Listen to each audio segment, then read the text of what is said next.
Assalamualaikum warahmatullahi wabarakatuh. Kembali lagi di channel Radio Horor.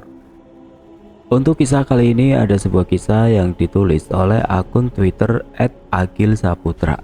Dan untuk kisah yang akan saya bawakan kali ini yaitu sebuah kisah yang berjudul Surengkala. Sebelum kita masuk ke ceritanya, tekan dulu tombol like video ini dan jangan lupa tekan juga tombol subscribe channel ini. Dan nyalakan juga lonceng notifikasinya agar tidak ketinggalan cerita-cerita baru dari channel ini. Dan buat teman-teman yang ingin membaca langsung ceritanya, nanti silakan saja kunjungi linknya yang nanti akan saya sertakan di kolom deskripsi. Dan jangan lupa di follow juga akun Twitter penulis. Dan seperti apa untuk kisah kali ini? Langsung saja kita masuk ke ceritanya. Teluh dan Karma seakan datang bersama-sama di kehidupan Waluyo dan Suryani di saat mereka ingin meninggalkan keburukan dan dosa di masa lalu. Kisah yang diyakini oleh narasumber saya sebagai kisah nyata ini, saya dapatkan secara tidak sengaja sekira 3 tahun yang lalu. Berlatar belakang tahun 90-an, tentang pasangan lintah darat yang ingin bertobat setelah anak satu-satunya meninggal. Namun ternyata seiring dengan pertobatannya itu, gangguan-gangguan aneh terus muncul, berupa teror lelembut dan teluh yang mengancam jiwa mereka dan orang-orang di sekitarnya.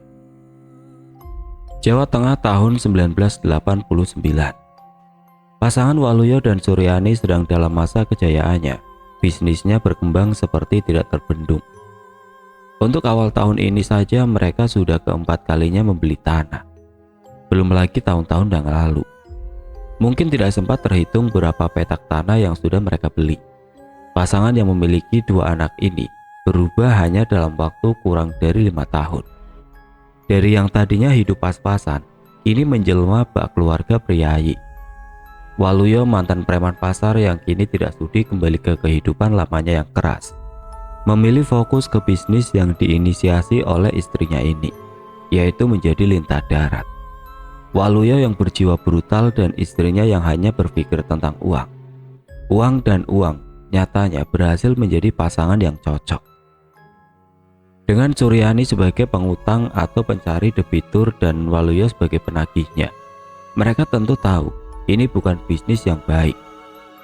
Tapi mereka terlanjur terbuai menikmati setiap labanya dan seakan bermasturbasi dengan penderitaan orang yang tercekik oleh itu. Dan tanpa mereka sadari, mereka sedang menanam pohon kebencian yang suatu saat nanti pasti akan berbuah. Pasangan Waluyo dan Suryani ini kini terkenal sebagai rentenir yang kejam. Orang-orang sering menyebutnya Raja Tega. Memang berapapun uang yang akan dipinjam, pasti mereka berikan. Tapi tentu dengan bunga berjalan yang mencekik dan tidak masuk akal. Dan bila sang debitur tidak bisa mengembalikannya, siap-siap saja menjadi miskin dan menderita. Dengan semua keburukan ini nyatanya berbanding terbalik dengan Pratikno, anak tunggal pasangan Suryani dan Waluyo ini. Ia yang kala itu sudah duduk di bangku SMP, tumbuh menjadi remaja yang alim, kalem, dan berprestasi. Dengan keadaan ekonominya yang sekarang, tentu bapak dan ibunya memperlakukannya dengan cukup istimewa, mengarahkan Pratikno kepada hal-hal yang baik, seperti mengaji dan les mata pelajaran di sisa luang setelah sekolahnya. Pratikno juga tampak tidak terpaksa dan menikmati itu.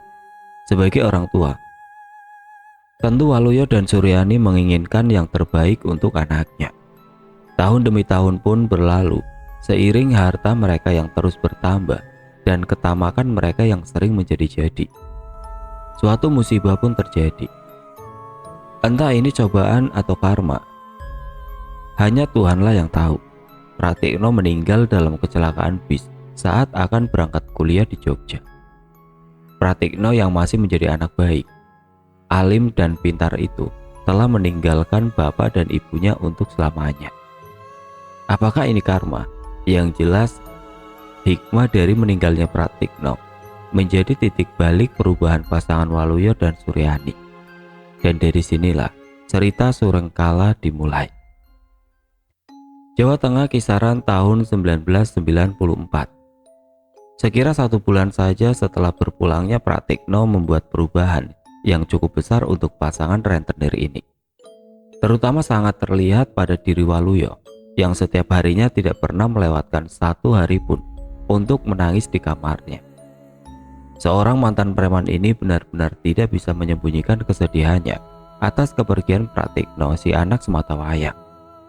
Berbeda dengan Suryani sang istri yang lebih tampak tegar, walau ia terlihat menjadi pribadi yang pendiam.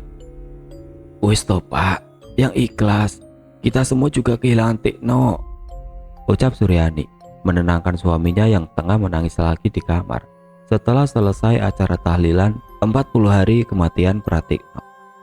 Waluyo hanya terdiam dan mengusap air matanya. Hingga tidak selang beberapa lama, pintu kamarnya pun dibuka oleh seorang wanita tua yang langsung berjalan masuk. Wanita itu adalah ibu Waluyo atau nenek almarhum Pratikno. "Wes, doakan saja Tikno dan mulailah sembahyang sama Gusti. Kalian harus berubah. Tahu kan, harus berubah menjadi bagaimana?" Ucap nenek yang memang sudah bertahun-tahun selalu mengingatkan Waluyo dan Suryani untuk meninggalkan bisnis kotornya.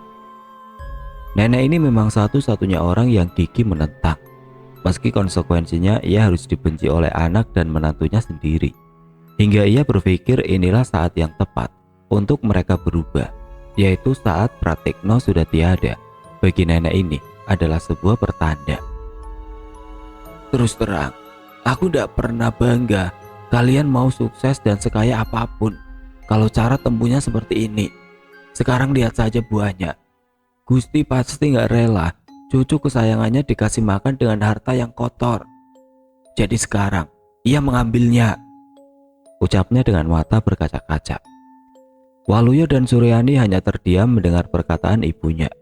Hingga setelah nenek keluar kamar, Waluyo dan Suryani pun tampak saling pandang dan merenungi perkataan itu yang memang ada benarnya.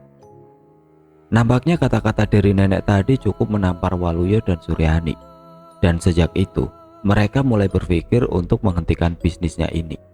Bisnis yang berhasil membuat mereka menjadi sukses sekarang. Tapi apalah arti semua ini bila Pratikno tidak ada? Singkat cerita, hari demi hari pun berlalu. Waluyo dan Suryani mulai sadar dan melunaskan bunga hutang dari para debiturnya. Bahkan ada beberapa yang sengaja tidak mereka tagih. Waluyo dan Suryani pun kini telah berubah, mencoba berbisnis lagi dengan cara lain, yang jelas dengan cara halal dan bersih. Waluyo yang dulu terkenal sebagai raja tega pun kini berubah drastis menjadi seorang yang lebih lembut. Ia kini sering ke masjid dan menjadi pribadi yang sangat bersosialisasi. Sejak kepergian Pratikno, Waluyo sadar bahwa siapa menabur angin pasti akan menuai badai. Namun yang menjadi pertanyaan adalah berapa banyak angin yang ia tabur. Setahun pun berlalu sejak kematian anak sematawayangnya itu. Seiring berubahnya Waluyo dan Suryani menjadi lebih baik, bersamaan dengan itu badai mulai berdatangan. Buah dari pohon-pohon kebencian yang mereka tanam bertahun-tahun lalu. Dah. Suara kaca jendela yang pecah membangunkan Waluyo dan Suryani di tengah malam itu. "Apa itu, Mas?" ucap Suryani yang pertama kali terbangun dan meminta suaminya untuk memeriksa ruangan depan. Dengan mata kantuk, Waluyo pun berjalan menuju ke ruang tamu, menghidupkan lampu dan terlihatlah kaca jendela yang sudah berserak. Begitu juga dengan batu yang dibungkus kertas putih. Sangat diduga kuat dengan batu inilah seseorang telah memecahkan kaca jendelanya. Dengan penasaran, Waluyo memungut batu itu, membuka kertas yang membungkusnya, dan betapa tercengangnya Waluyo ketika melihat tulisan di kertas itu. "Kalian akan sengsara." Begitu sekiranya yang tertulis di kertas itu. Buru-buru Waluyo membuka pintu dan memeriksa ke depan rumahnya. Namun sudah terlambat. Yang ia lihat hanyalah keheningan. Dengan gugup dan cemas, Waluyo kembali ke kamarnya sambil membawa kertas itu, dan ia perlihatkan kepada istrinya. Suryani sang istri tentu terkejut membaca tulisan itu, namun mereka memutuskan untuk tidak terlalu memikirkannya dan kembali melanjutkan tidurnya malam itu. Singkat cerita, keesokan harinya kembali terjadi keanehan ketika Suryani yang kala itu hendak menyapu halaman depan rumahnya. Ia dikejutkan oleh ceceran tanah berbau wangi tersebar di teras depan.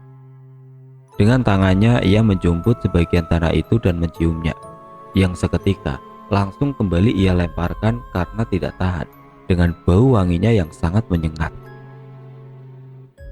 Dan bersamaan dengan itu Sulis, salah satu pembantunya, datang membuka gerbang yang langsung dipanggil oleh Suryani. "Lis, ini apa ya?" tanya Suryani kepada Sulis sambil menunjuk ceceran tanah itu. Dengan segera Sulis pun memeriksanya. Seraya mengernyitkan dahinya, Sulis pun berkata, "Wah, ini kok kayak yang pernah saya temukan di depan gerbang ya, Bu? Baunya persis seperti ini," ucap Sulis sambil menjumput ceceran tanah itu. "Loh, kamu pernah nemuin yang kayak gini toh, Lis? Kok ndak lapor ke saya?" jawab Suryani yang agak terkejut. "Lah, saya pikir ini cuma tanah biasa kok, Bu," jawab Sulis yang matanya langsung tertuju ke arah kaca jendela yang pecah. "Loh, ini kok pecah, kenapa, Bu?" tanya Sulis setelah melihat kaca jendela yang dilempar seseorang tidak dikenal semalam. Suryani pun menjelaskan perihal pecahnya kaca itu, namun tidak dengan tulisan yang juga ikut dilempar bersama batu yang memecahkan kacanya. Hingga saat mereka tengah berbincang, Waluyo pun keluar karena mendengar sedikit kegaduhan pagi itu. Belum sempat Waluyo bertanya apa yang terjadi, sang istri langsung menjelaskan seraya menunjuk ceceran tanah itu. Waluyo hanya terdiam, matanya seakan tahu untuk apa tanah wangi itu dicecerkan di depan rumahnya. "Lis, sana, carikan kelapa muda buat ngepel lantai ini," ucap Waluyo menyuruh Sulis. Suryani tampak agak kebingungan, tapi ia memutuskan untuk tidak banyak tanya. Singkat cerita, setelah beberapa saat, Sulis pun kembali datang dengan membawa kelapa muda pesanan juraganya itu. Segera ia mengupaskannya dan mengambil airnya sesuai arahan dari juragan Waluyo. "Ini Pak, air kelapanya sudah saya taruh panci," ucap Sulis menghampiri Waluyo yang tengah duduk di ruang tengah bersama Suryani. "Wes, air itu buat ngepel teras, Lis, sampai bersih," jawab Waluyo singkat. Sulis pun membersihkan ceceran tanah wangi itu dan berlanjut dengan mengepelnya hingga bersih. Sementara di dalam rumah, Waluyo dan Suryani tampak masih membicarakan hal tersebut. "Jangan-jangan ada yang tidak suka sama kita, Mas," ucap Suryani kepada suaminya itu. "Ya jelas toh, Bu, dengan semua yang kita kerjakan, pasti banyak yang gak suka sama kita," jawab Waluyo gelisah. "Terus gimana ini, Mas? Apa ndak apa-apa kita biarkan saja? Atau sampean ke tempat Mbak Juwarno saja?" ucap Suryani yang menyuruh suaminya itu untuk menemui Mbak Juwarno, orang pintar yang sering diajak konsultasi oleh mereka. "Lihat saja nanti, itu kan sudah dibersihkan sama Sulis. Kalau nanti ada yang aneh-aneh, besok aku tak langsung ke Mbak Juwarno," ungkap Waluyo menyudahi pembicaraan itu. Singkat cerita, petang pun tiba. Waluyo dan Suryani tampak sudah usai setelah sholat maghrib berjamaah dengan khusyuk. Pemandangan ini sudah cukup biasa sejak kepergian Pratikno. Waluyo dan Suryani yang sudah berhenti dari usahanya yang lalu, kini tampak lebih mendekati diri kepada Tuhan. "Kita pasrah saja sama Gusti Allah, Bu, sekarang," ucap Waluyo dalam perbincangan di depan televisi. Suryani memang lebih tampak gusar dibanding Waluyo perihal tulisan dan ceceran tanah tadi. Firasatnya mengatakan akan datang sebuah bencana. Hingga jam pun terus berlalu. Setelah sholat isya, Waluyo dan Suryani masuk ke dalam kamarnya untuk beristirahat. Sekiranya pukul 11 malam, mata mereka berdua masih terjaga. Entah apa yang membuat Waluyo dan Suryani tidak bisa tidur. Padahal suasana malam itu sangat dingin dan tenang, bahkan tergolong sunyi. Tapi tampaknya hal inilah yang membuat mereka merasa aneh. Sampai akhirnya terdengar suara yang membuat mereka tersentak. Tak, tak, serak, serak. Suara langkah aneh terdengar mengelilingi rumahnya, seperti irama langkah, tapi bukan kaki. Lebih mirip tongkat kayu yang sengaja dihentakkan di ubin. Serak, serak. "Apa itu, Mas?" kata Suryani sambil memegang lengan Waluyo suaminya. Waluyo tampak terdiam mencermati suara itu. yang irama langkahnya terdengar semakin cepat. Buru-buru ia meraih senter baterai yang ada di samping tempat tidurnya dan beranjak untuk memeriksa suara itu sambil melepaskan lengan yang dari tadi digenggam oleh sang istri. Waluyo berjalan mengendap menuju pintu kamarnya. Namun ketika tangan Waluyo menyentuh gagang pintu, tiba-tiba terdengar suara yang sangat jelas. "Pak, Ma." Begitu suara yang terdengar di balik pintu luar kamarnya, dan suara itu adalah suara Pratikno, anak mereka yang sudah meninggal sekira hampir setahun yang lalu. Waluyo terkejut dan roboh ke lantai. Begitu juga dengan Suryani yang kini terlihat melongo setelah mendengar suara itu. "Pak, Ma." Suara itu terdengar lagi dan sangat amat jelas kalau suara itu adalah suara Pratikno. "Tikno," kata Waluyo dengan suara yang bergetar menahan tangis. "Tikno, apakah itu kamu, Tikno?" kata Waluyo kembali sambil bangkit dari robohnya. Dan tidak ada lagi jawaban dari balik pintu. Waluyo kini tampak meneteskan air matanya. Begitu juga dengan Suryani yang tidak lagi bisa mengatakan apa-apa. "Tadi denger ndak, Bu?" tanya Waluyo kepada istrinya dengan terbata, seraya menoleh ke arah istrinya yang masih berada di atas tempat tidur. Suryani hanya menganggukkan kepalanya sambil menangis, mengisyaratkan kalau dia tadi juga mendengar suara dari anaknya yang sudah meninggal. Sungguh malam yang sangat ganjil harus dilalui mereka berdua. Rasa takut bercampur pilu yang harus mereka rasakan ketika tiba-tiba saja mendengar suara mendiang anaknya dari balik luar pintu kamar. Jelas itu adalah jin yang menjelma, karena sangat mustahil itu Pratikno. Sambil saling mendekap dan menangis, mereka terus terjaga hingga adzan subuh berkumandang. Hingga pada saat itulah Waluyo dan Suryani mulai mengumpulkan keberanian untuk keluar dari kamarnya, mengambil wudhu dan melaksanakan sholat subuh. Singkat waktu setelah matahari mulai terbit, terlihat Suryani tengah merebah di kamarnya. Badannya demam. Mungkin ia masih shock dengan kejadian semalam. Sementara di belakang rumah, Waluyo terlihat melamun di depan kandang lembunya. Usaha yang sekarang coba ia geluti setelah lepas menjadi lintah darat. Wajahnya tampak kusut.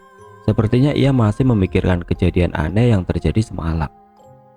Beberapa saat kemudian Mbok Menik, pembantu paruh waktu yang biasanya mengurus rumah Waluyo ini pun datang menghampiri serta membawakan segelas kopi untuk Waluyo. "Mbak Yani di mana, Mas? Kok nggak kelihatan?" ucap Mbok Menik sambil meletakkan minuman itu di samping tempat duduk Waluyo. "Masuk angin, Mbok. Itu lagi tiduran di kamar. Sana ditanya, Mbok, mau makan apa?" jawab Waluyo seraya menyambar gelas kopi di sampingnya. Mbok Menik pun mengiyakan dan segera berjalan menuju kamar juragan perempuannya itu. "Mbak," ucap Mbok Menik sambil membuka pintu kamar pelan dan masuk. Nampak Suryani yang tengah melamun di atas tempat tidurnya dalam posisi duduk dan masih berselimut. "Mau sarapan apa, Mbak?" ucap Mbok Menik yang sedikit membuat Suryani kaget dan tersentak dari lamunannya. "Apa ya, Mbok? Aku kok ndak lapar," jawab Suryani dengan muka linglung dan lesu. Mbok Menik memandangi juragannya itu. Ia yang kemarin sempat mendapat cerita dari Sulis tentang cacaran tanah wangi itu, kini mulai menerka-nerka. "Pasti ada sesuatu yang terjadi semalam," batin Mbok Menik. Dan benar saja, tiba-tiba saja Suryani bercerita kepada Mbok Menik tentang suara-suara yang ia dengar semalam. Begitu juga dengan suara mirip Pratikno. "Apa itu benar Tikno ya, Mbok? Atau itu ada hubungannya dengan cacaran tanah di teras kemarin?" ungkap Suryani dengan mata yang berkaca-kaca. "Apa benar begitu, Mbak?" tanya Mbok Menik yang mengernyitkan dahinya seakan kurang percaya dengan perkataan juragannya itu. "Benar, Mbok. Coba tanya Mas Waluyo kalau tidak percaya. Kami semalam mendengar langkah kaki seperti baki ya, yang diseret dengan suara Pratikno memanggil, 'Pak, Mak,' dari balik pintu, Mbok," ucap Suryani dengan sangat yakin dan serius.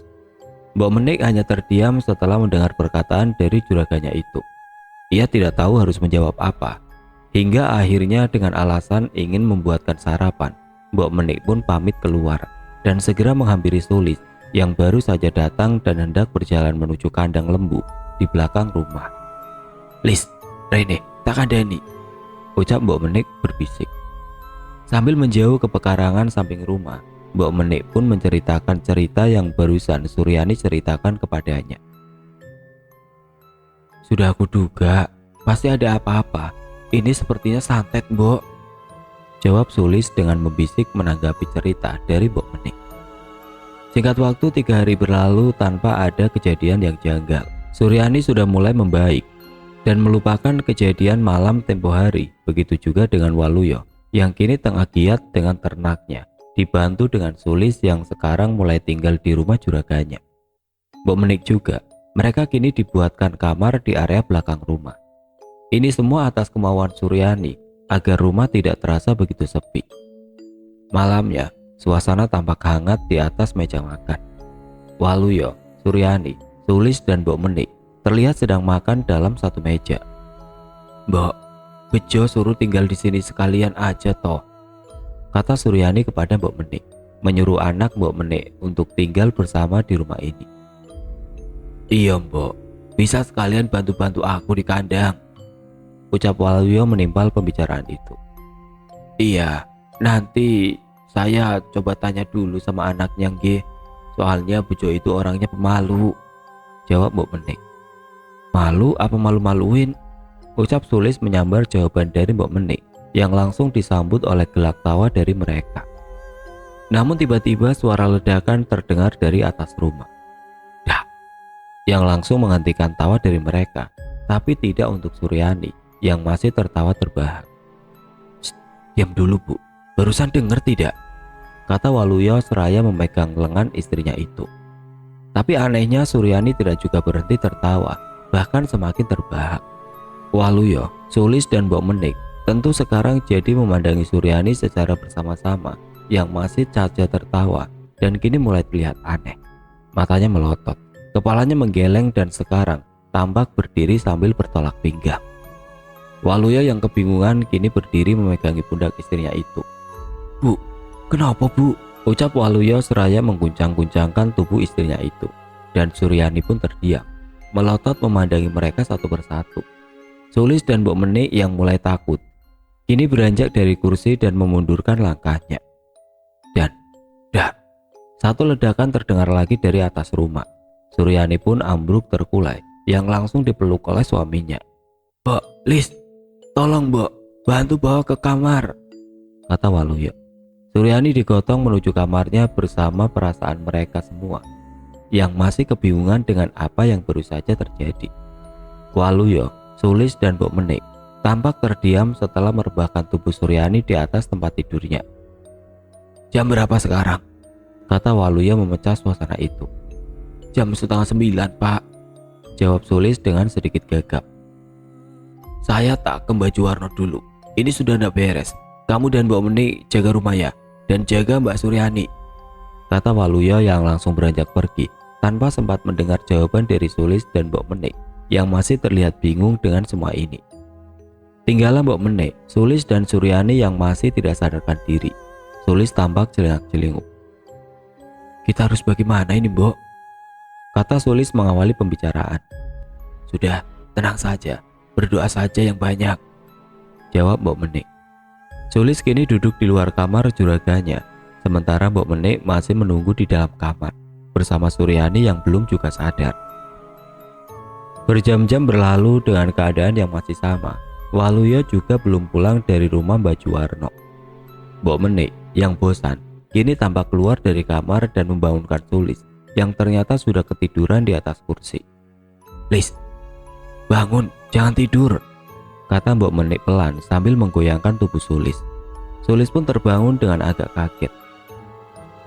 Sambil melihat ke arah belakang Mbok Menik, ia mengisyaratkan matanya, memberitahu ada seseorang yang tengah berdiri di depan pintu kamar. Mbok Menik menoleh. Ya, Suryani juragan mereka kini tengah berdiri mematung dengan tatapan kosong. "Mbak Yani," ucap Mbok Menik pelan sambil berjalan mendekati Suryani yang tengah berdiri aneh itu. Diikuti oleh Sulis yang kini bangkit dari tempat duduknya dan mendekat juga ke arah Suryani. "Kenapa itu Mbok?" bisik Sulis mendekat. Namun semua teralihkan karena ada suara ketukan di pintu depan. Tok tok tok. Mbok Menik pun menoleh, mengisyaratkan kepada Sulis untuk membukakan pintu. Sambil melihat ke arah jam yang sudah menunjukkan pukul 1 dini hari, Sulis pun ke depan dan membukakan pintu. "Siapa, Lis?" ucap Mbok Menik sedikit berteriak. Untuk beberapa saat Sulis tidak menjawab. Hingga tidak selang beberapa lama, tampak ia berlari ke dalam. Dengan wajah ketakutan, Sulis menghampiri Mbok Menik yang masih berada dalam posisi yang sama. Ada perempuan, Mbok. Badannya besar, rambutnya panjang, berdiri di luar pagar," kata Sulis dengan gelagapan dan wajah yang sangat takut. Mbok Menik hanya terdiam, dan entah bagaimana, kini ia dan Sulis sama-sama menoleh ke arah Suryani yang masih berdiri seperti tadi. Namun sekarang Suryani terlihat tersenyum, menyeringai, tatapannya berubah-ubah, kadang menatap Sulis dan kadang menatap Mbok Menik. "Mbak Yani," kata Mbok Menik pelan dan terbata. Namun Suryani tidak bergeming dan masih berlanjut dengan keanehannya itu. Sulis yang dari tadi sudah kencing di celana, kini mulai memundurkan langkahnya dan berlari ke belakang menuju kamarnya.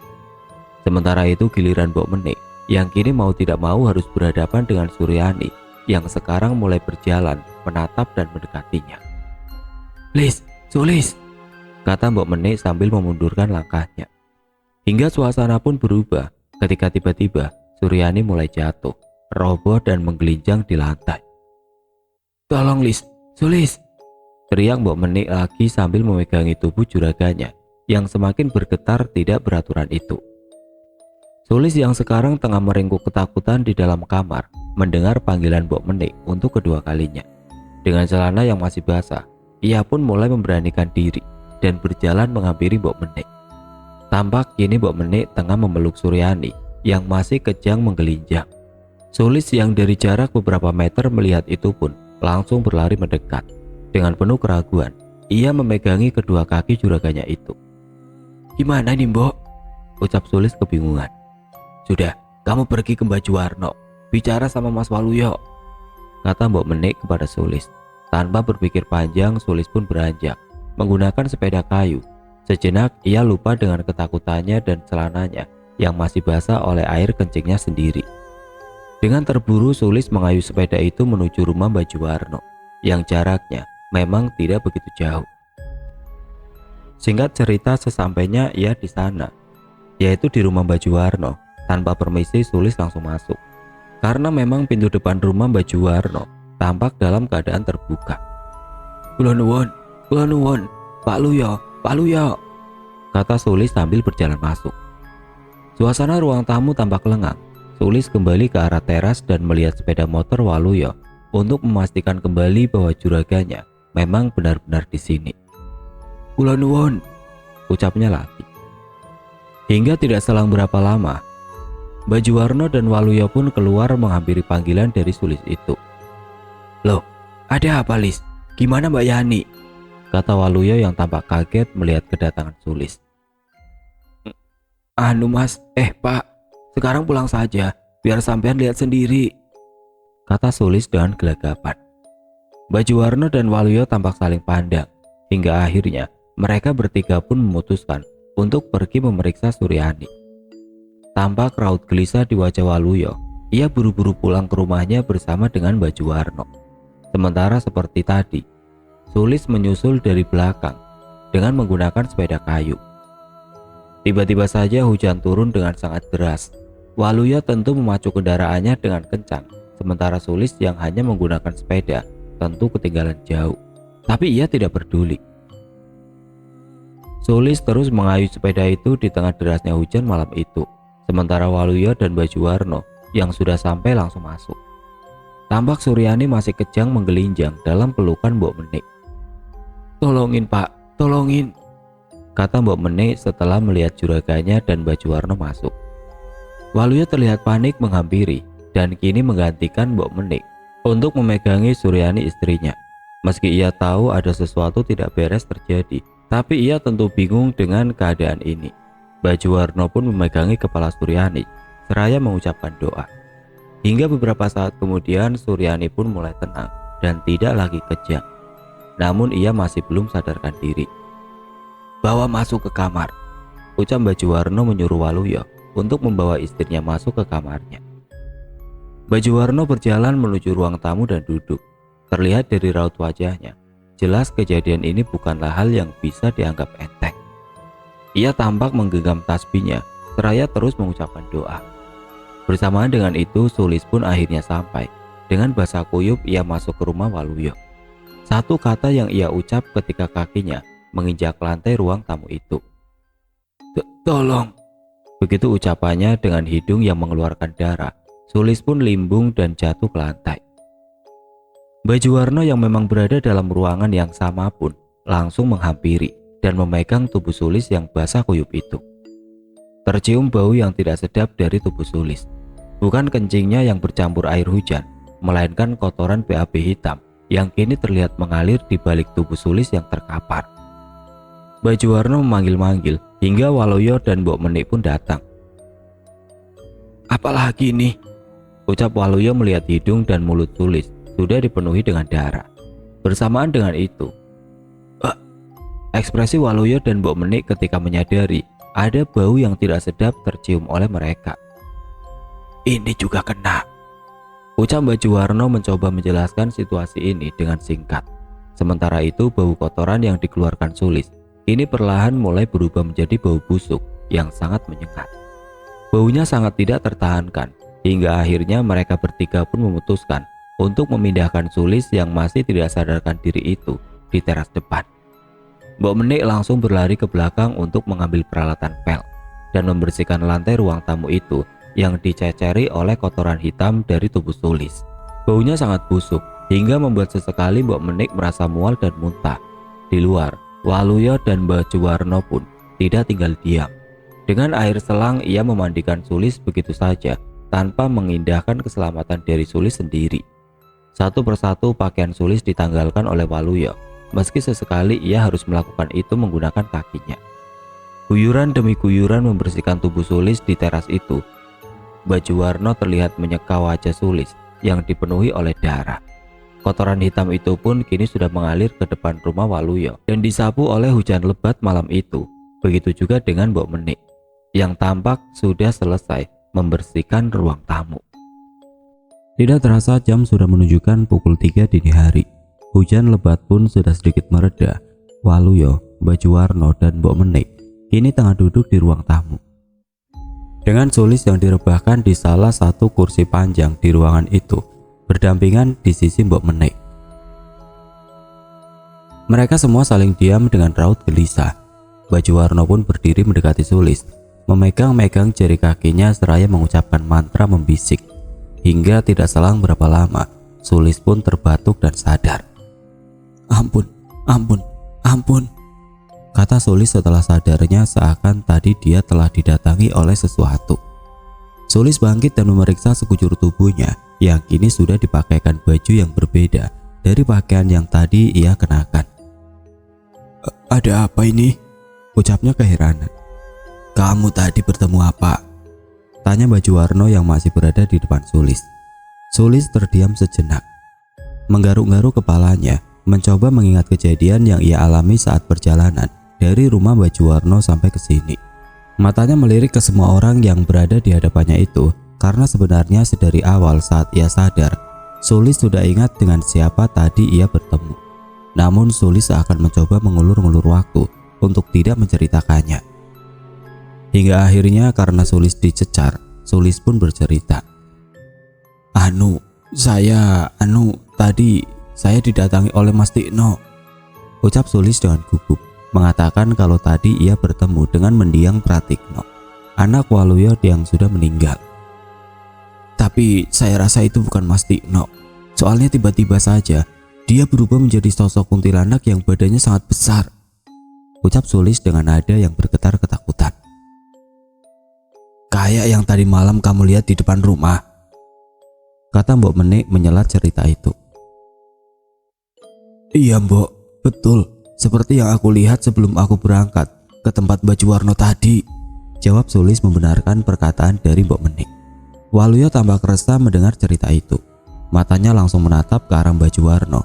menyiratkan sebuah pertanyaan yang langsung dijawab oleh Mbah Juwarno. Kalau itu bukanlah arwah Pratikno, melainkan jin kiriman yang sedang menjelma untuk mengacaukan kehidupan Waluyo. Jelas, dulu kamu pasti banyak membuat orang sengsara. Sekarang kamu sedang memanen buahnya. Tapi karena aku melihatmu ingin berubah menjadi baik, aku akan membantumu sebisanya, ungkap Mbah Juwarno kepada Waluyo. Waluyo hanya terdiam menganggukkan kepalanya. Dengan mata yang berkaca-kaca, Mbah Juwarno menepuk bahunya, mengajak Waluyo masuk untuk memeriksa keadaan Suryani istrinya. Dan benar saja, belum sampai mereka semua berjalan menuju kamar, Suryani pun memanggil-manggil dengan nada kesakitan. Tolong, tolong. Suara Suryani lirih dari dalam kamarnya. Mereka pun bergegas menghampiri, dan ternyata apa yang terjadi dengan Sulis ini juga terjadi kepada Suryani. Hidung dan mulut Suryani berdarah, begitu juga dengan kotoran hitam berbau busuk yang diduga keluar dari dubur Suryani. Ini sudah memenuhi sebagian ranjangnya. Tenang, tenang, ucap Mbah Juwarno sambil menutup hidungnya karena tidak bisa dipungkiri baunya kini tercium sangat busuk. Atas arahan Mbah Juwarno, tanpa ragu Waluyo pun memindahkan istrinya ke ruang tengah. Mbok Menik dan Sulis bolak-balik membawa perlengkapan untuk membersihkan tempat tidur majikannya itu. Kasurnya dibuang saja, ucap Mbah Juwarno. Setelah Mbok Menik menyiapkan air hangat, kini Waluyo memindahkan istrinya ke kamar mandi untuk dibersihkan. Bersama Mbok Menik, Waluyo menyeka dan memandikan istrinya, menggantikannya baju, dan memapahnya kembali ke ruang tengah. Ada apa ini, Mas? Ucap Suryani dengan lesu, mempertanyakan apa yang terjadi. Waluyo tidak berkata banyak. Ia hanya menjawab, semua akan diurus oleh Mbah Juwarno. Hingga suasana kacau saat itu dipecahkan oleh suara azan subuh yang berkumandang. Sekitar pukul 5 pagi, Mbah Juwarno berpamitan pulang, diantar oleh Waluyo. Sementara Mbok Menik dan Sulis yang sudah terlihat lelah setelah melalui malam yang kacau tadi pun juga berpamitan pulang sejenak ke rumahnya sesudah Waluyo kembali dari mengantar Mbah Juwarno. Suryani yang sudah agak pulih sekarang tengah duduk di ruang tamu bersama Waluyo, memandangi lalu lalang orang di depan rumah tanpa ada percakapan. Sungguh pagi yang terasa aneh dan lesu setelah apa yang mereka lalui semalam. Waluyo bangkit dari duduknya dan berjalan menuju dapur untuk memanaskan air dan membuat kopinya sendiri. Seraya pandangannya tertuju di kandang lembu miliknya di belakang rumah. Ia sedikit heran karena tidak ada aktivitas berisik dari kandang itu seperti biasanya. Firasatnya mulai tidak enak. Ia pun menyesap kopinya terlebih dahulu sebelum akhirnya memutuskan untuk memeriksanya. Dan ia tersentak setelah melihat apa yang terjadi. Sapi-sapinya yang berjumlah 4 ekor tampak sudah limbung tersungkur dengan semua lidahnya yang menjulur. Jelas mereka sudah mati. Waluyo hanya bisa menghela nafasnya panjang-panjang, menahan emosi yang sudah sesak di dadanya. Dengan perlahan ia berjalan masuk kembali ke dalam rumahnya, menyambar kopi di atas meja dapur, dan kembali duduk bersama Suryani di ruang tamu. Suryani tampak masih melamun, hingga Waluyo yang duduk di sampingnya pun menyadarkan lamunannya. Sapi kita mati semua, Bu, ucap Waluyo dengan wajah yang mulai putus asa. Kok bisa, Mas? Jawab Suryani terkejut. Waluyo hanya diam. Namun dengan wajah sayu, Suryani mencoba menenangkan suaminya itu. Lagi pula matinya 4 ekor sapi itu belum cukup untuk membuat pasangan Waluyo dan Suryani ini bangkrut, mengingat harta simpanannya yang masih cukup banyak. Tapi bagi mereka mungkin ini bukan masalah harta, namun perihal ketentraman hidup mereka ke depannya. Waluyo menengadahkan kepalanya dan menyandarkannya di bantalan kursi ruang tamunya itu. Seraya menghela nafas, ia memejamkan matanya. Semalaman ia tidak tidur sama sekali. Tentu kini ia merasa kantuk. Begitu juga dengan Suryani yang juga beranjak masuk dan merebahkan tubuhnya di kursi ruang tengah. Hingga entah selang berapa lama kemudian, Mbah Juwarno datang disusul oleh Sulis dan Mbok Menik. Beberapa saat setelahnya, Pak, ucap Sulis pelan sambil sedikit menggoyangkan tubuh Waluyo yang tertidur di kursi, hingga ia pun terbangun. Begitu juga dengan Suryani yang juga dibangunkan oleh Mbok Menik. Mbah Juwarno tampak menggenggam bungkusan kain merah di tangannya. Ini telur angsa, sudah saya raja untuk tolak bala. Semoga ini kuat untuk membentengi rumah ini, ucap Mbah Juwarno sambil menunjukkan bungkusan kain merah yang berisi telur angsa itu. Sapi saya mati semua, Mbah. Itu kenapa? Apa ada hubungannya dengan ini? Tanya Waluyo menyambut pernyataan dari Mbah Juwarno tadi. Mbah Juwarno tidak menjawab. Ia hanya menganggukkan kepalanya saja dan langsung menyuruh Sulis untuk mengambil paku dan palu. Suryani dan Mbok Menik keluar membawakan minuman dan sedikit hidangan untuk Mbah Juwarno. Singkat waktu dipasanglah bungkusan merah berisi telur angsa itu di atas pintu masuk. Lagi-lagi Mbah Juwarno kembali berujar, semoga benda ini kuat untuk menahan serangan Teluh yang belum diketahui asalnya ini. Setelah itu Mbah Juwarno langsung mengajak mereka semua untuk ke belakang. Ayo kita ke belakang, sapi-sapi itu harus segera kita kuburkan, kata Mbah Juwarno seraya bergegas ke kandang lembu milik Waluyo itu. Sulis dan Waluyo kini saling berjibaku untuk menggali lubang. Sementara Mbah Juwarno sibuk memotong-motong sapi itu menjadi beberapa bagian, dibantu oleh Mbok Menik dan Suryani tentunya. Setelah selesai dikuburkanlah bagian-bagian tubuh dari sapi itu dengan menyisakan ekornya yang kini dibakar oleh Mbah Juwarno hingga menjadi arang. Berjam-jam proses itu dilakukan hingga selesai ketika waktu sudah menjelang sore. Tetaplah waspada dan selalu ingat dengan Tuhan, ucap Mbah Juwarno sebelum berpamitan meninggalkan Waluyo dan Suryani.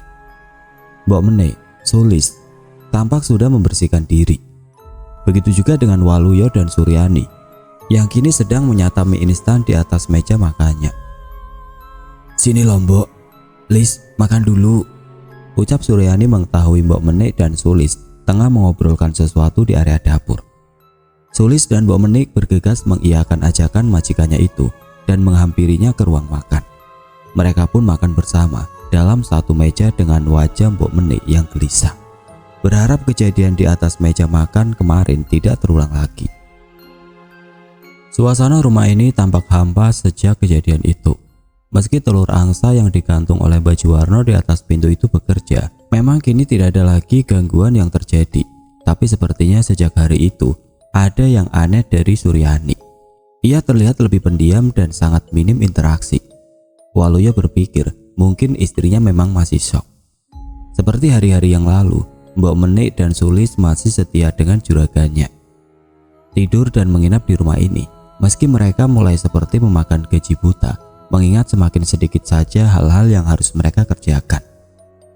Pernah sekali waktu Sulis mencoba mengutarakan ini kepada Waluyo.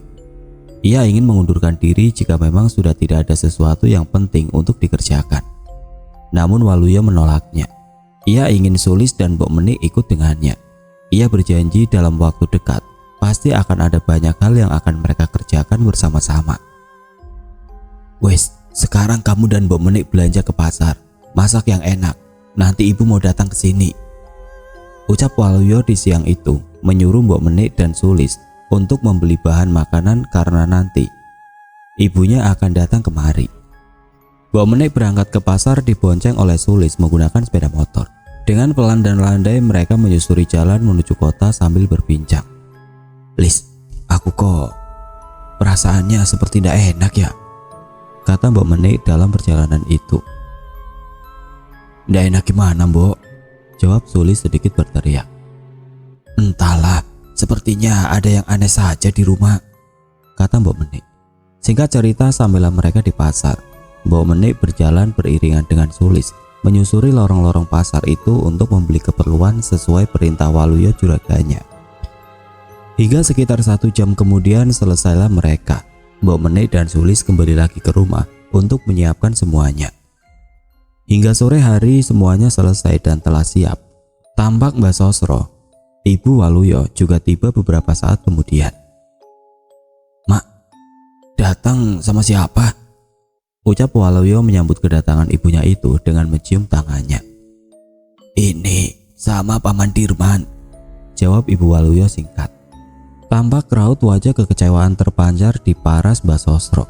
Sepertinya ia masih menimpakan semua itu kepada Waluyo dan menantunya perihal masa lalu dan kematian Pratikno cucunya. "Apa yang kamu kerjakan sekarang?" tanya Mbah Sosro kepada Waluyo dengan nada sedikit sinis. Waluyo menjelaskan kepada ibunya itu, ia sempat menekuni usaha ternak sapi, namun sekarang sapi-sapi itu sudah mati. Waluyo juga kini mulai terbuka dengan ibunya perihal hal-hal aneh yang sempat terjadi. "Ada orang yang dendam dengan saya, Mak, tapi saya maklumi itu. Doakan saja untuk keselamatan kami," ungkap Waluyo di sela-sela pembicaraannya. Mbah Sosro, Ibu Waluyo, dan Lik Dirman, pamannya, seketika terdiam saling pandang. Berlanjut dengan Lik Dirman yang kini mendekat dan duduk di samping Waluyo. "Benarkah? Tapi kamu tidak apa-apa kan?" ucap Lik Dirman dengan serius seakan mengetahui semua. "Kalau aku tidak apa-apa, Lik, tapi Suryani sekarang jadi agak aneh," jawab Waluyo. Lama-kelamaan setelah pembicaraan yang cukup panjang, Mbah Sosro, Ibu Waluyo mulai agak luluh. Mungkin dia juga kasihan dengan keadaan anaknya sekarang. Terlihat Mbah Sosro yang kini berada di kamar Suryani untuk melihat keadaan menantunya itu. Menanyakan kabar tentang kesehatannya. Jawaban Suryani hanya singkat-singkat, bahkan cenderung tidak sopan, membuat Mbah Sosro yang tadinya sudah melembut, sekarang menjadi ketus lagi. Singkat waktu setelah makan bersama, Mbah Sosro dan Lik Dirman pun pulang. Waluyo, Sulis, dan Mbok Menik yang mengantarnya sampai depan pintu, seperti merasakan sesuatu yang mengganjal ketika Mbah Sosro mencegah Lik Dirman yang hendak menyampaikan sesuatu kepada Waluyo. Sudah, Man. Ayo segera pulang. Ini sudah hampir gelap," ucap Mbah Sosro seraya beranjak pergi dan masuk ke dalam mobilnya. "Watak ibuku memang seperti itu, keras, sulit memaafkan, sulit untuk direndahkan," kata Waluyo kepada Sulis dan Mbok Menik yang masih berdiri di lantai teras. Matahari sudah terbenam, disusul oleh azan maghrib yang berkumandang. Mbok Menik dan Sulis kembali ke kamarnya masing-masing. Sementara Waluyo terlihat mengambil wudhu di sumur dekat kamar mandi. "Ayo Bu, kita sholat," ucap Waluyo setelah masuk ke kamarnya dan melihat istrinya masih saja tiduran di atas tempat tidur. Suryani tidak menjawab ajakan dari suaminya itu, dan justru malah memalingkan wajahnya membelakangi sang suami. Melihat itu, Waluyo hanya menghela nafasnya dan merasa semakin khawatir dengan keadaan istrinya itu. Jangan-jangan dia mau dibuat gila, batin Waluyo tidak sengaja. "Astagfirullah," ucap Waluyo setelah membatin itu seraya menggelar sajadahnya. Waluyo pun segera memulai sholatnya dengan cukup khusyuk. Ia sembahyang hingga ketika sudah selesai, dan setelah ia mengusap wajahnya, betapa kagetnya Waluyo yang kini melihat sang istri sudah tidak berbusana, memandangnya dengan aneh sambil tersenyum-senyum nakal. Ini tidak seperti Suryani yang Waluyo kenal. "Astagfirullah, ngapain kamu sih, Bu?" ucap Waluyo sambil mendekat dan menutup tubuh istrinya dengan selimut. Sementara tampak Suryani tidak bergeming dan terus menatap dan melempar senyum anehnya. Hingga tidak selang beberapa lama, setelah sejenak kepanikan Waluyo, istrinya pun limbung di pelukan Waluyo. Selimut yang tersingkap memperhatikan sebagian tubuhnya yang kini mulai timbul lebam-lebam membiru di sekitar dada dan lehernya. Waluyo meletakkan tubuh istrinya dan beranjak keluar kamar, memanggil-manggil Mbok Menik, dan seketika langsung datang dengan masih mengenakan mukena. "Ada apa, Mas?" kata Mbok Menik menghampiri. "Cepat lihat Mbak Yani," ucap Waluyo sambil menyeret Mbok Menik ke dalam kamar. Tubuh Suryani mendadak demam. Mbok Menik pun menyarankan juraganya itu untuk membawa istrinya ke rumah sakit saja. "Ini dibawa ke rumah sakit saja, Mas," ucap Mbok Menik sambil memakaikan baju ke tubuh Suryani dengan hati-hati. Bersamaan dengan itu, pintu kamar diketuk. Waluyo yang langsung keluar melihat Sulis dengan wajah penuh ketakutan dan mengajak Waluyo untuk memeriksa ke depan rumah. Karena tadi ketika Sulis hendak pergi keluar untuk membeli sesuatu ke warung, ia melihat sosok bayangan hitam berdiri di depan pintu. Bau busuk pun kini mulai tercium ketika mereka berjalan dan sampai di ruang tamu. Tampak di atas lantai persis depan pintu utama, cairan hitam sudah tercecer. Begitu juga dengan kain merah serta cangkang telur yang terserak. Telur angsa pemberian Mbah Juwarno pecah. Dan dari sinilah cerita anak itu mulai kembali. Dengan aneh tubuh Suryani mendadak mengeluarkan keringat, begitu juga dengan suhu tubuhnya yang telah turun. Namun janggalnya, ia kini mulai meracau tidak jelas seperti berbisik melafalkan mantra. Mbok Menik yang masih melihat itu segera keluar dari kamar dan memberitahukan hal ini kepada Waluyo. "Saya harus segera ke Mbah Juwarno," ucap Waluyo seraya bangkit dan beranjak. Namun tiba-tiba hujan turun lebat dengan kilat yang menyambar-nyambar. "Ada apa ini?" batin Waluyo yang urung berangkat ke rumah Mbah Juwarno. Mbok Menik berinisiatif untuk membuka Al-Quran dan membaca ayat-ayat suci di depan tubuh Suryani yang merebah dan meracau, dan untungnya perlahan-lahan Suryani berangsur tenang dan tertidur. Hingga detik pun berganti menit, berganti jam dengan Waluyo, Sulis dan Mbok Menik yang kini tampak bersiaga di depan kamar di mana Suryani berada. Hujan sudah mereda, menyisakan rintik dan sunyi senyap di malam yang janggal itu. Tidak ada topik yang mampu mereka bicarakan saat ini, hingga akhirnya samar-samar muncul suara. Duk, duk, duk, seakan mengentak di lantai rumah ini. "Apa itu?" ucap Sulis yang tampak paling was-was di antara mereka bertiga. "Shh," kata Waluyo mengamati dari mana suara itu berasal. Dan suara hentakan itu tiba-tiba, tanpa aba-aba, berubah menjadi suara seseorang yang sangat familiar bagi mereka bertiga. "Duk, duk, duk. Pak, Pak." Suara itu seketika membuat mereka bergidik ngeri, karena suara itu sangat mereka kenali sebagai suara mendiang Pratikno. Meski hanya sekali saja suara itu memanggil, tapi cukup membuat Waluyo kini bangkit dan bergetar. Seperti tidak terkendali, berjalan mencari dari mana suara itu berasal. Mbok Menik yang sempat menahannya pun langsung terlempar ketika tanpa sengaja Waluyo menepisnya. "Itu bukan Tikno, Mas," teriak Mbok Menik yang nyatanya tidak diperdulikan oleh majikannya itu. Mau tidak mau Mbok Menik dan Sulis harus mengikuti Waluyo yang sudah tidak terkendali itu, berjalan di belakang majikannya yang langkahnya sudah gontai dan menangis. "Tikno, iki bapak Tikno," ucap Waluyo seraya berjalan dengan terseok-seok hingga ketika mereka sampai di ruang tamu, suara itu pun muncul lagi. "Duk, duk, duk. Pak, Mak," disusul oleh sosok pocong dengan wajah tua keriput yang tiba-tiba muncul di depan mereka dan berkata, "Mak, Pak," ucap sosok pocong itu dengan suara yang sangat mirip dengan Pratikno.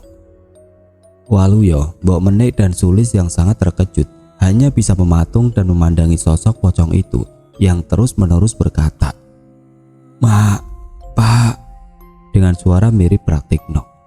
Hingga setelah beberapa saat sosok itu pun hilang begitu saja, menyisakan tanah-tanah basah dan wangi yang kini tampak diusap-usap oleh Waluyo yang masih kebingungan di antara rasa takut dan sedihnya. Dengan ragu Sulis mendekati majikannya itu untuk mengangkatnya dari simpuhnya seraya matanya melirik ke arah jam dinding yang sudah menunjukkan pukul 1 dini hari. Mbok Menik yang gemetar mengambil sapu dan pengki, menyapu sisa tanah basah dari pocong itu dengan bibirnya yang tanpa henti mengucapkan doa ayat kursi. Malam yang aneh itu pun berlalu dengan hampa dan tanpa jawaban. Siapakah sosok pocong itu? Apakah benar itu Pratikno yang kembali dari kematiannya? Atau memang hanya tipu daya jin yang mencoba mengacaukan pikiran para penghuni rumah ini? Entah sihir macam apa yang berlaku untuk ini. Yang jelas, ini cukup mengerikan. Sejak malam itu tidak cuma Suryani yang semakin parah. Waluyo kini juga berubah menjadi pendiam dan seperti tidak fokus.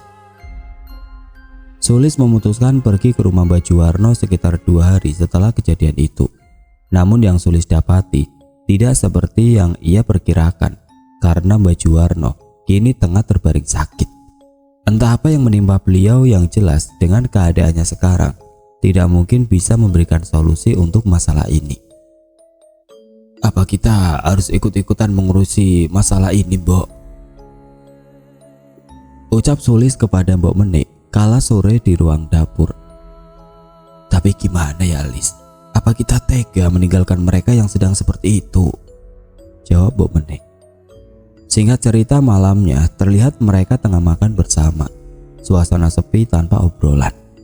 Waluyo dan Suryani tampak lahap menghabiskan makanannya dan berlalu pergi ke kamarnya setelah nasi di piringnya habis, meninggalkan Mbok Menik dan Sulis yang tampak memperhatikan kedua juraganya dengan canggung. Sementara itu Waluyo dan Suryani yang kini berada dalam kamarnya mulai sedikit berbincang. "Lihat ndak Bu?" kata Waluyo gundak. "Iya, aku selalu melihatnya." "Sebelum kamu mulai melihatnya, pocong bermuka tua itu kan?" jawab Suryani gelisah. Jadi ternyata belakangan hari, sosok pocong itu terus selalu berada di rumah ini, memperlihatkan dirinya namun hanya kepada Waluyo dan Suryani. Waluyo yang tidak mau menimbulkan kegaduhan memutuskan untuk diam ketika sosok pocong itu muncul. Begitu juga dengan Suryani yang tampak lebih terbiasa melihat pocong itu daripada Waluyo. Mungkin alasan inilah yang membuat Waluyo dan Suryani berubah menjadi pendiam dan kosong. "Kalau begini terus, lama-lama kita bisa gila Bu," kata Waluyo. "Aku sudah merasa gila sejak Praktekno meninggal Mas," jawab Suryani. Pembicaraan itu pun berhenti. Mereka saling merebah dan memejamkan mata. Sementara itu di waktu yang sama, Sulis terlihat tengah memeluk radionya. Tiduran seraya memandang ke langit-langit ruangan di kamarnya. Menggonta-ganti kanal saluran radionya, mencari saluran yang ia suka. Namun sepertinya tidak ada siaran yang menarik di malam itu. Hingga ia pun meletakkan radionya dan beranjak untuk tidur. Namun belum sempat ia memejamkan matanya, tiba-tiba Mbok Menik mengetuk pintu. Lis,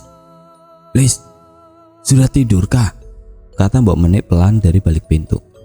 Sulis pun buru-buru beranjak dan membuka pintu tanpa curiga. Hingga setelah pintu dibuka, kini yang berada di depan ternyata bukanlah Mbok Menik, melainkan sosok pocong bermuka tua itu. Menatap menyeringai di depan Sulis yang terpaku sambil berkata, "Wes turu durung." Sulis hanya terdiam, terpaku tidak bisa bicara. Tubuhnya gemetar seiring sosok pocong itu yang kini mulai berpindah semakin dekat tepat di depan wajahnya. Mati. Teriak sosok pocong itu. Seketika pandangan Sulis menjadi gelap. Ia pingsan tidak sadarkan diri. Sementara itu di waktu yang hampir bersamaan juga, Mbok Menik yang sebenarnya dari tadi sudah terlelap pun kini terbangun dari tidurnya karena mendengar suara seperti benda jatuh di luar kamarnya. Ia yang berinisiatif untuk memeriksa pun kini mencoba bangkit dari tidurnya. Dengan matanya yang setengah masih sedikit terpejam, Mbok Menik beranjak dari tempat tidurnya. Duduk memakai alas kaki, seraya mengusap-usap matanya yang sebenarnya masih mengantuk. Namun seketika, ia tersentak ketika penglihatannya mulai jelas. Sontak Mbok Menik kembali melompat lagi ke tempat tidur, meringkuk berpaling dari apa yang baru saja ia lihat. Sosok pocong itu kini duduk di meja samping ranjang Mbok Menik. Ternyata itulah yang baru saja Mbok Menik lihat. Terdengar jelas dari telinga Mbok Menik kata-kata mati.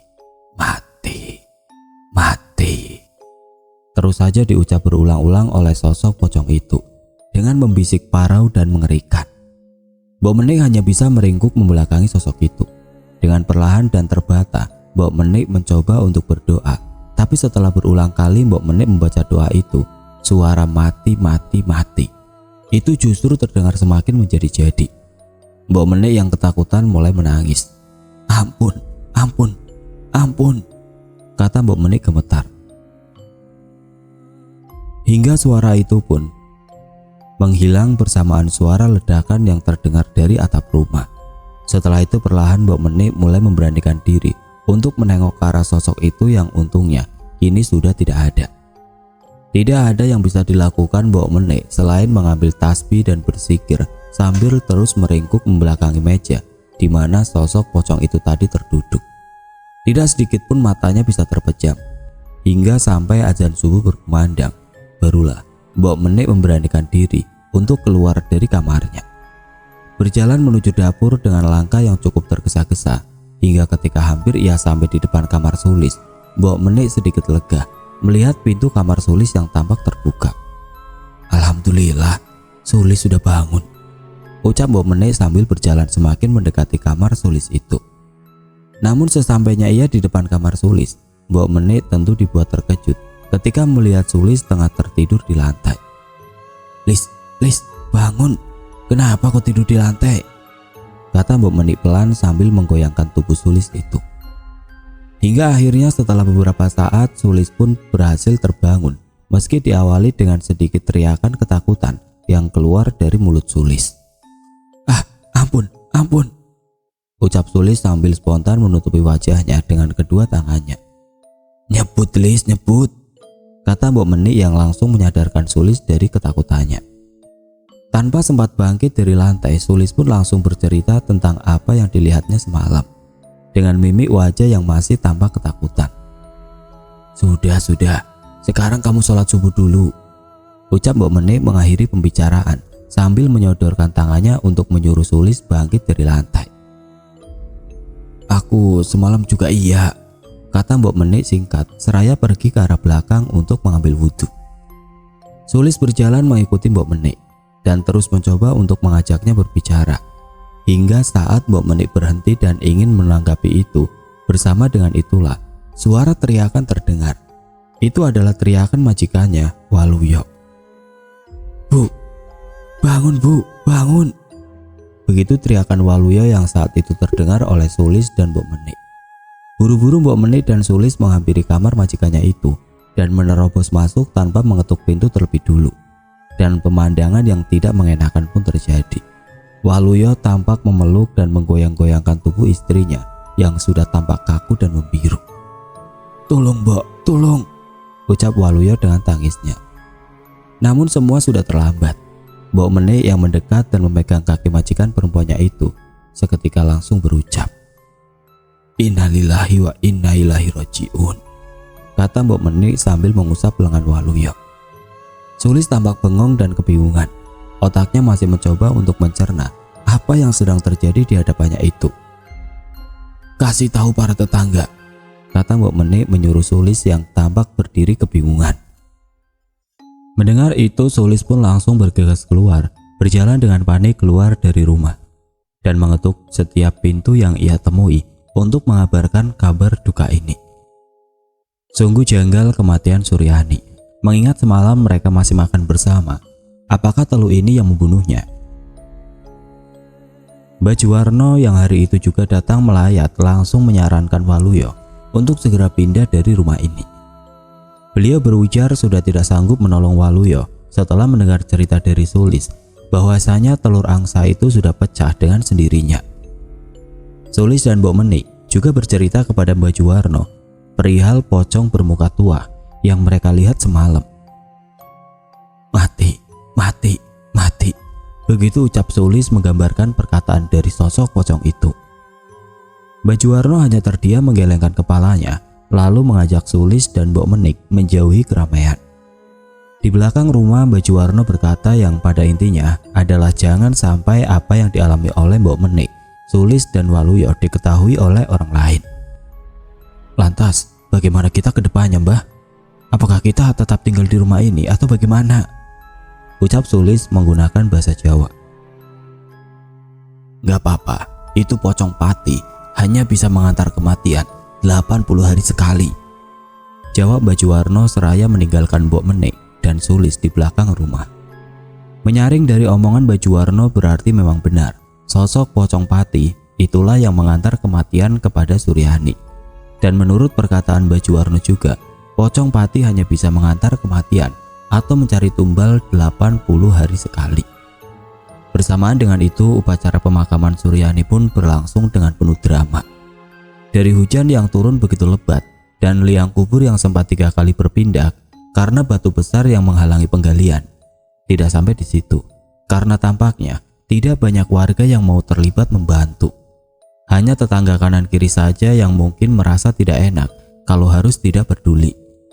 Dan Pak Ripto, penggali kubur senior yang tampak baik membantu bersama kedua anaknya. "Tego uripe, ora tego patine," kata Pak Samsir, anak Pak Ripto almarhum, dalam wawancara singkat saya dengan meriset cerita ini yang kurang lebih artinya adalah, "Saya tega memusuhi orang jahat saat dia masih hidup, tapi saya tidak tega meninggalkannya saat dia sudah menderita dalam kematian." Bisa terlihat di sini bagaimana sebenarnya stigma warga sekitar dengan Waluyo dan Suryani saat itu. Singkat cerita, setelah melewati beberapa drama, pemakaman Suryani pun selesai saat sore hari. Malamnya terlihat tidak banyak warga yang menghadiri acara doa tahlilan yang diselenggarakan oleh Waluyo di rumahnya. Mbah Sosro, ibu Waluyo, dan Lik Dirman tampak merenung sedih di ruang tengah setelah acara doa yang hanya dihadiri sedikit orang itu selesai. "Ini Bu kopinya," ucap Mbok Menik kepada Mbah Suroso seraya memberikan 2 cangkir kopi panas kepada Mbah Suroso dan Lik Dirman yang tengah duduk di ruangan itu. "Orang-orang sudah pada pulang, Mbok?" tanya Mbah Sosro kepada Mbok Menik. "Sampun Bu, itu di luar sudah sepi," jawab Mbok Menik seraya izin untuk melanjutkan kegiatannya di dapur. Tidak selang beberapa lama Mbah Sosro pun bangkit dari duduknya, berjalan menuju kamar Waluyo. Tampak di sana Waluyo juga sedang termenung, wajahnya kusut, pandangannya kosong, dan tampak linglung. "Yang sabar ya nak," ucap Mbah Sosro kepada anaknya itu, seraya mengelus pundaknya. Tidak lama kemudian tangisan Waluyo kembali pecah, kini di pangkuan ibunya, Mbah Sosro. "Maafkan aku Ibu, aku sudah terlalu banyak dosa dalam hidup ini," ucap Waluyo kepada Mbah Sosro, yang ikut meneteskan air matanya. Seminggu berlalu sejak kematian Suryani, kini Waluyo memilih mengamankan diri pergi dari rumahnya, pindah ke rumah ibunya Mbah Sosro untuk sementara waktu. Mbok Menik dan Sulis mungkin tidak akan banyak disebut dalam bagian ini, karena sejak saat itu mereka diperkenankan untuk pulang ke rumahnya masing-masing. Tinggallah Waluyo kini bersama ibunya dan pamannya Lik Dirman yang rumahnya bersebelahan. Sejak kematian sang istri, Waluyo tampak stres. Pikirannya selalu dihantui oleh serangan teluh di rumahnya yang diduga kuat telah merenggut nyawa istrinya itu. Apakah ini sudah berakhir? "Man, ini gimana ya baiknya? Waluyo kok sekarang jadi seperti orang stres begitu?" ucap Mbah Sosro kepada Lik Dirman di dalam obrolan sore itu. "Itu sih wajar Mbak Yu. Waluyo kan habis mengalami cobaan yang berat. Sangat berat Mbak Yu," jawab Lik Dirman menanggapi kegelisahan Mbah Sosro itu. "Sekarang bagaimana caranya saja kita tahu siapa yang mengirim teluh itu. Mungkin semua ini masih bisa dihentikan," ucap Lik Dirman lagi. "Sulit Man, sulit untuk memetakan itu. Waluyo sudah terkena surengkala, musuhnya ada di mana-mana," kata Mbah Sosro dengan nada yang terdengar agak putus asa.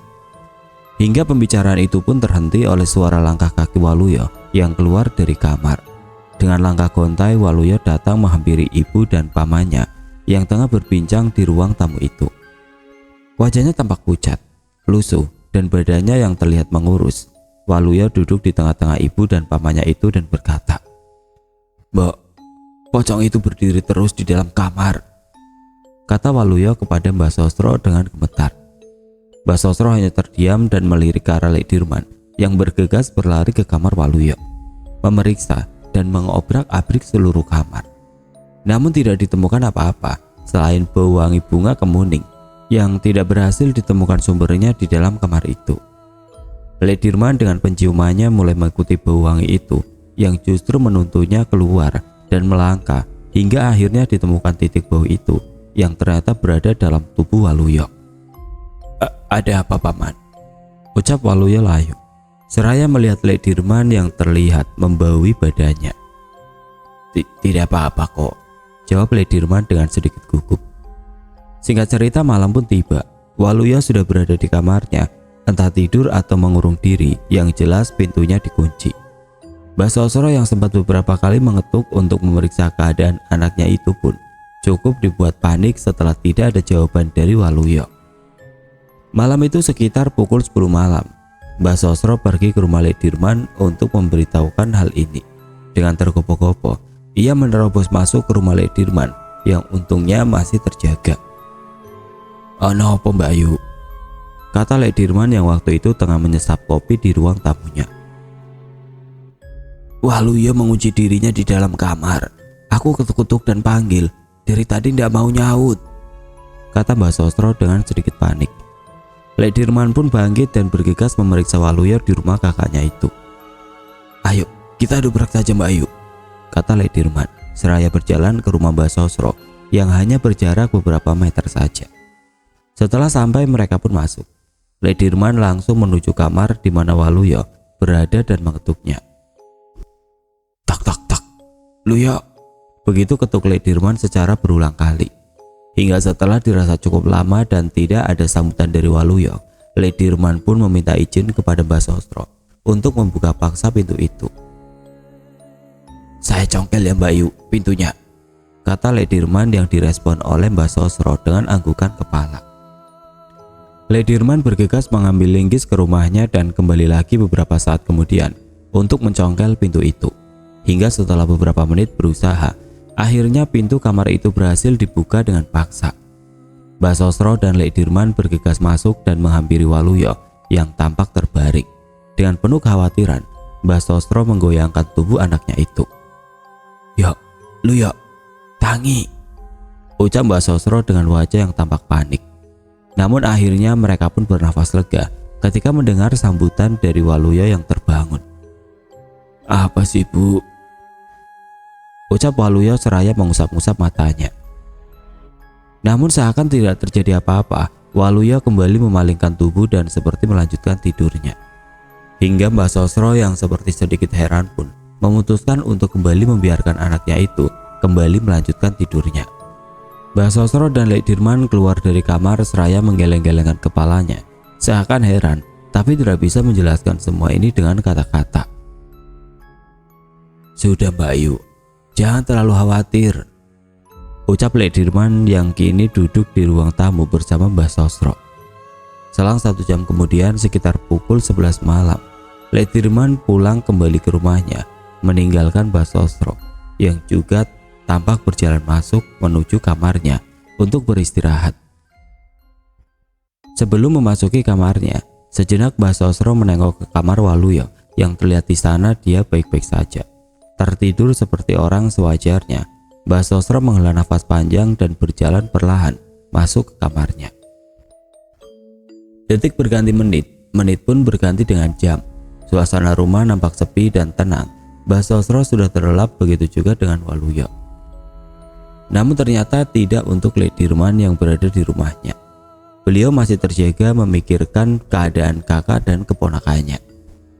Ledirman gelisah mengubah gapi ke kanan dan ke kiri di atas tempat tidurnya. Hingga akhirnya kegelisahan itu membuatnya bangkit dan beranjak. Ledirman membuat kopi dan kini ia duduk di ruang tamu sambil menghisap rokoknya. "Santet macam apa ini?" batin Ledirman seraya merenung memandang luar rumah dari balik jendelanya. Renungan itu tidak juga terhenti hingga ia tidak sengaja tertidur di atas kursi yang ia duduki. Entah berapa lama Ledirman tertidur, yang jelas ia kembali dibangunkan oleh sesuatu. Tak, tak, tak, tak, tak. Seperti suara jentikan jari yang mengetuk kaca jendela itu membangunkannya. Dengan mata yang masih sayu, Ledirman terbangun memandang lurus ke kaca jendela di mana suara ketukan itu berasal. Namun kini hening. Mungkin cuma mimpi. Hingga ia pun kini bangkit dan hendak beranjak menuju kamarnya. Namun beberapa saat ia berjalan, suara itu muncul lagi. Tak, tak, tak, tak. Mendengar itu tentu spontan Ledirman menghentikan langkahnya dan tanpa ragu membalikan tubuhnya dengan cepat. Ledirman memeriksa jendela itu. Merenggangkan matanya sampai hampir menempel di kaca jendela itu. Matanya menerawang ke arah luar rumahnya. Tidak ada apapun selain kegelapan dan temaram lampu jalan di depan pagar rumahnya. Angin mungkin, pikirnya seraya melepaskan pandangannya berpindah ke arah depan rumah kakaknya yang berada tepat di samping rumahnya itu. Dan disinilah ia terkejut karena ketukan itu terdengar lagi dan lebih jelas getaran yang Ledirman rasakan di wajahnya. Sontak pandangannya kembali ke arah sumber suara dan betapa kagetnya ketika sosok wajah terbungkus kain putih kini berada di balik kaca jendelanya. Matanya merah dan mulutnya terbuka. Astagfirullah, ucap Ledirman yang terkejut dan terjatuh di lantai ruang tamunya.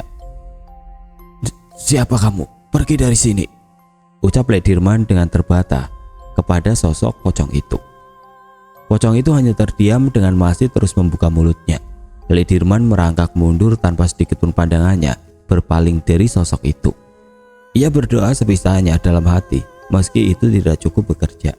Hingga akhirnya sosok pocong di balik jendela itu pun hilang dengan sendirinya. Jam sudah menunjukkan pukul 03.30, sudah hampir subuh. Lek Dirman yang masih dibayangi sosok itu pun kini mencoba bangkit dan kembali masuk ke kamarnya. Di dalam ia merenung. Ia yang biasanya tidak takut bersentuhan dengan hal seperti ini pun seketika nyalinya runtuh, luluh lantak. Baru kali ini ia berhadapan dengan lelembut sejenis itu. Tangannya gemetar seraya bersikir, memegang tasbih, hingga adzan subuh terdengar. Singkat waktu sekira pukul 5 pagi saat mentari mulai muncul, buru-buru Lek Dirman bergegas ke rumah Mbak Sosro kakaknya.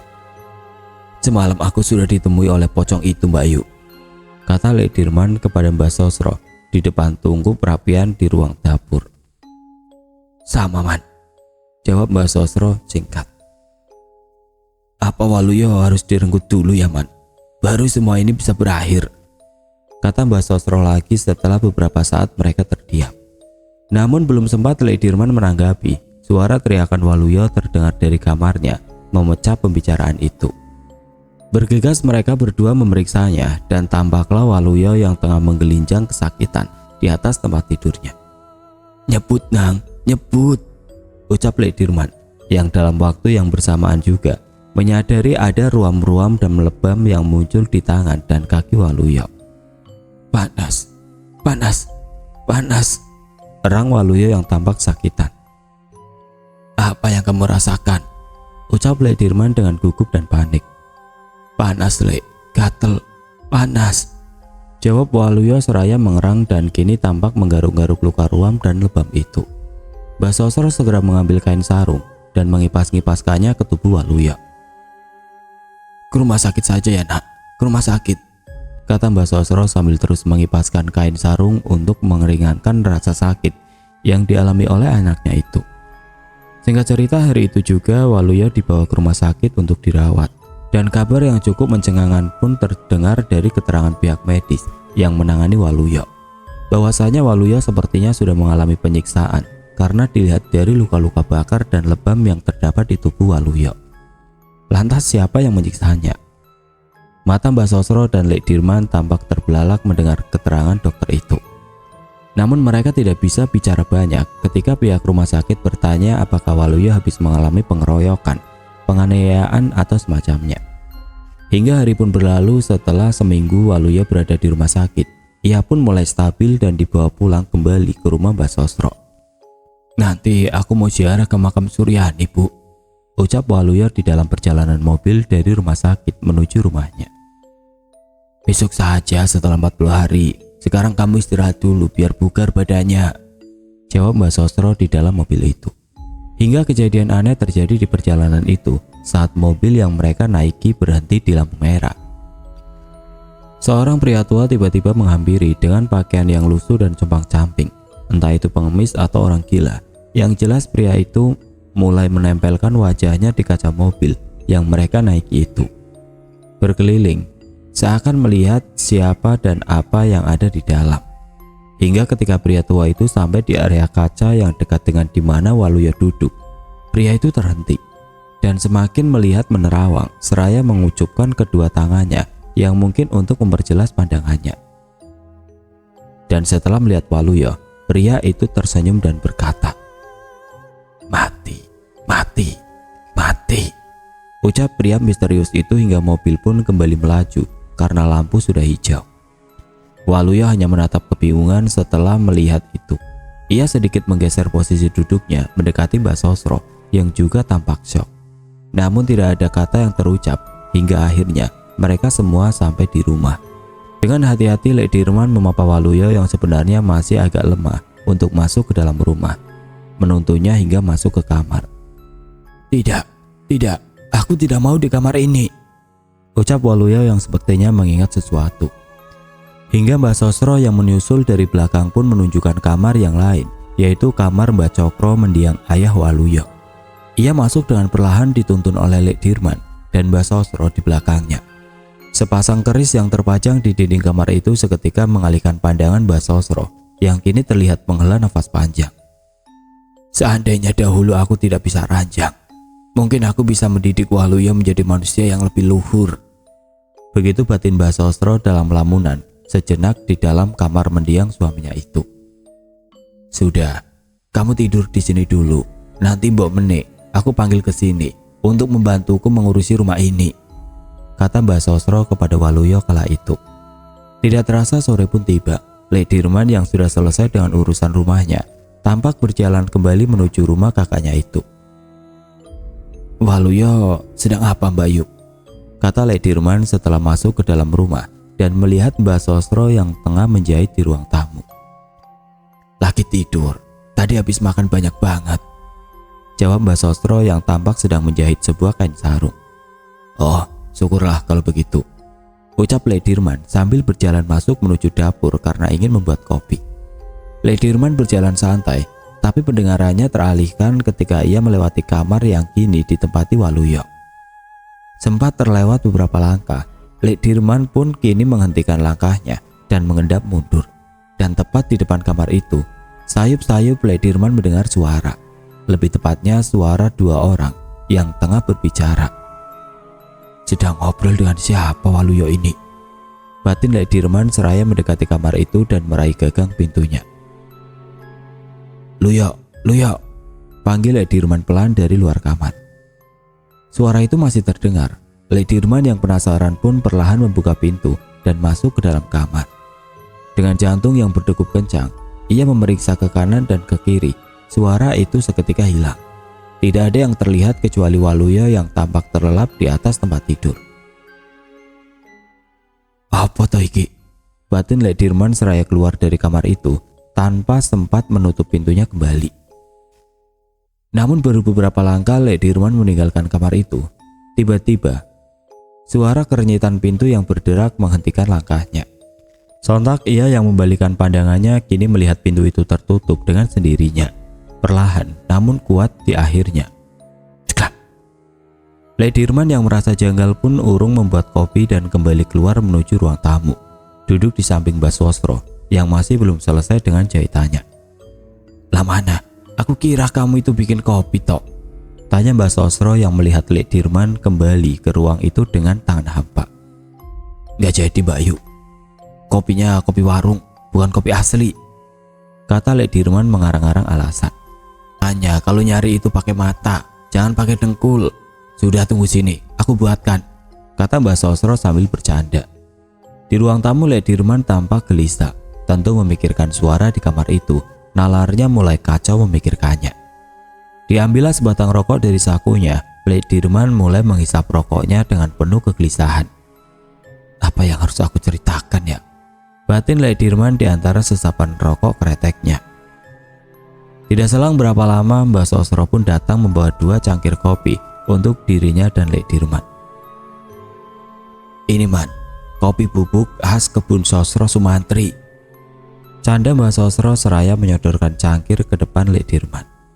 Lek Dirman pun sedikit tertawa sambil menyambut dan menyeruput kopi yang diberikan oleh kakaknya itu. Sejenak mereka mengobrol tentang masa lalu hingga akhirnya di tengah pembicaraan Lek Dirman pun mulai membuka topik yang memang sangat ingin ia ungkapkan saat ini.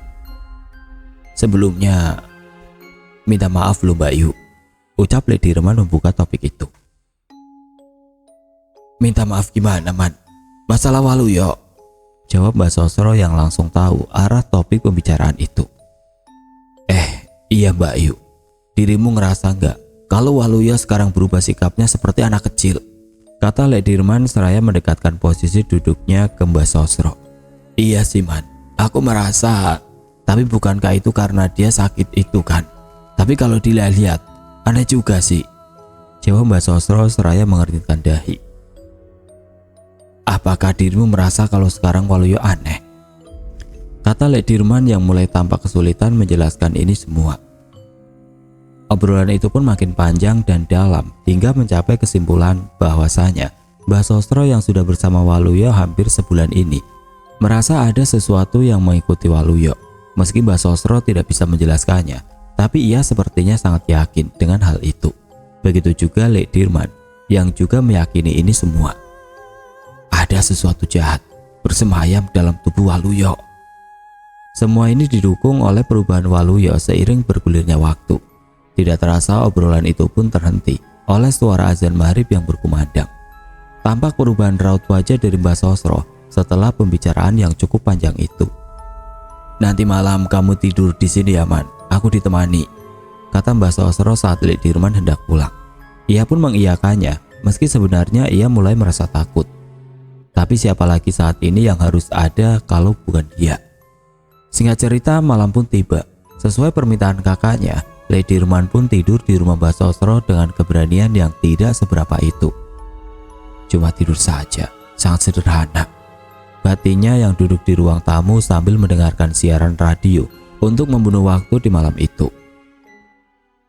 Jam pun terus bergulir. Lek Dirman, Mbah Sosro dan Waluyo yang sempat makan bersama pun kini tampak bersiap untuk beristirahat. Lek Dirman memilih untuk tidur di ruang tamu. Gerah menjadi alasannya saat itu. Kita kembali ke Lek Dirman yang kini berada di ruang tamu. Ia merebah kekenyangan, seraya menghisap rokoknya dan mendengarkan siaran radio. Ia memandangi langit-langit, mencoba untuk menepis pikirannya agar tidak memikirkan hal itu. Ya, hal-hal aneh yang belakangan ini terjadi. Tentu pikiran itu tidak bisa dihilangkan begitu saja. Ia pun mulai bangkit dan meraih radio yang berada di sampingnya itu, mencari-cari saluran yang mungkin bisa sedikit merubah perasaannya saat itu. Dan setelah beberapa saat ia mencari, ketemulah siaran wayang kulit. Wah, cocok iki, ucap Lek Dirman yang kembali menyamankan posisi tidurnya. Lek Dirman memejamkan matanya sambil menikmati siaran wayang itu. Sampai tidak terasa ia pun mulai mengantuk beriring dengan suara gamelan dari siaran radio yang ia dengarkan itu. Namun baru beberapa saat saja Lek Dirman yang masih tiduran ayam kini harus terpaksa terbangun karena secara aneh saluran radio itu tiba-tiba berganti sendiri. Ia yang agak kaget seketika bangkit dan memandangi radio itu dengan heran. Tapi Lek Dirman yang sejatinya sudah tidak tahan dengan kantuknya itu pun memutuskan untuk mengabaikannya dan mencoba tidak menghubung-hubungkan hal itu dengan sesuatu yang macam-macam. Ia pun mematikan radio itu dan kembali merebah untuk melanjutkan tidurnya. Namun, serak, terdengar suara yang tentu mengagetkan Lek Dirman disusul dengan Waluyo yang kini tampak duduk di kursi depan Lek Dirman tadi merebahkan tubuhnya. Luyo, ucap Lek Dirman seraya beranjak bangkit dan terduduk di atas kursi panjang itu. Waluyo hanya duduk mematung di depan Lek Dirman yang kini tampak keheranan. Pandangannya kosong dan wajahnya yang terlihat pucat membuat Lek Dirman terpaksa beranjak dan mendekati. Yuk, Luyo, kata Lek Dirman membisik seraya mendekat dan memegang tubuh Waluyo. Waluyo tidak bergeming dan masih duduk mematung dengan anehnya. Dari mana anak ini datang? Tiba-tiba sudah duduk di sini. Batin Lek Dirman yang semakin menyadari kejanggalan ini. Dengan menghela nafas panjang terlebih dahulu, Lek Dirman pun segera berjalan masuk. Ia ingin memeriksa kalau ini benar-benar Waluyo. Pasti dia tidak berada di kamar. Lek Dirman mulai berjalan masuk. Ia ingin memeriksa kalau ini benar-benar Waluyo. Pasti dia tidak berada di kamar. Lek Dirman mulai berjalan masuk, sedikit mengendap dan membuka kamar di mana seharusnya Waluyo berada. Dan benar saja, Waluyo tidak ada di kamar itu. Lek Dirman pun menghela nafas lega dan berjalan kembali ke ruang tamu dengan maksud ingin mengajak keponakannya itu kembali masuk ke dalam kamarnya. Namun ketika ia sampai ke ruang tamu, Waluyo tidak ada di sana. Luyo, Luyo, panggil Lek Dirman dengan agak berbisik. Lek Dirman tampak memeriksa setiap sudut ruangan itu.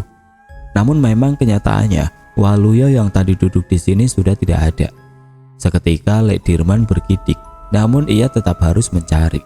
Takut kalau keponakannya itu berada di tempat lain yang mungkin berbahaya. Ia pun kembali masuk. Dan tempat pertama yang ia periksa adalah kamar Waluyo, kamar yang tadi sempat ia masuki. Betapa herannya Lek Dirman ketika ia masuk dan melihat Waluyo tengah tertidur. Loh, kata Lek Dirman keheranan sambil mengernyitkan dahinya. Apa aku tadi salah lihat ya? Batinnya. Tapi yang dia lihat di ruang tamu jelas Waluyo. Aku tidak mungkin salah lihat, batin Lek Dirman seraya memegang tengkuknya yang kini terasa semakin bergidik. Dengan terburu, Lek Dirman pun kembali ke ruang tamu, kembali menyalakan radionya dan merebahkan, meringkuk dengan selimut yang menutupi seluruh tubuhnya.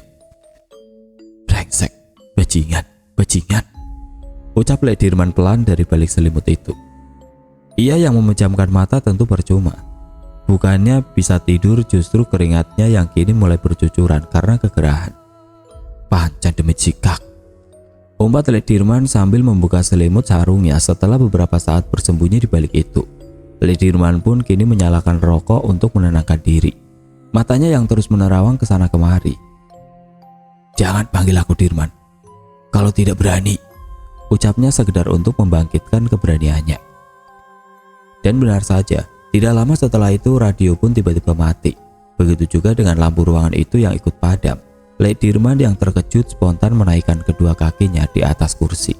Dan bersamaan dengan itu, suara pun terdengar, beriringan dengan bau kembang kemuning yang tempo hari sempat Lek Dirman cium juga.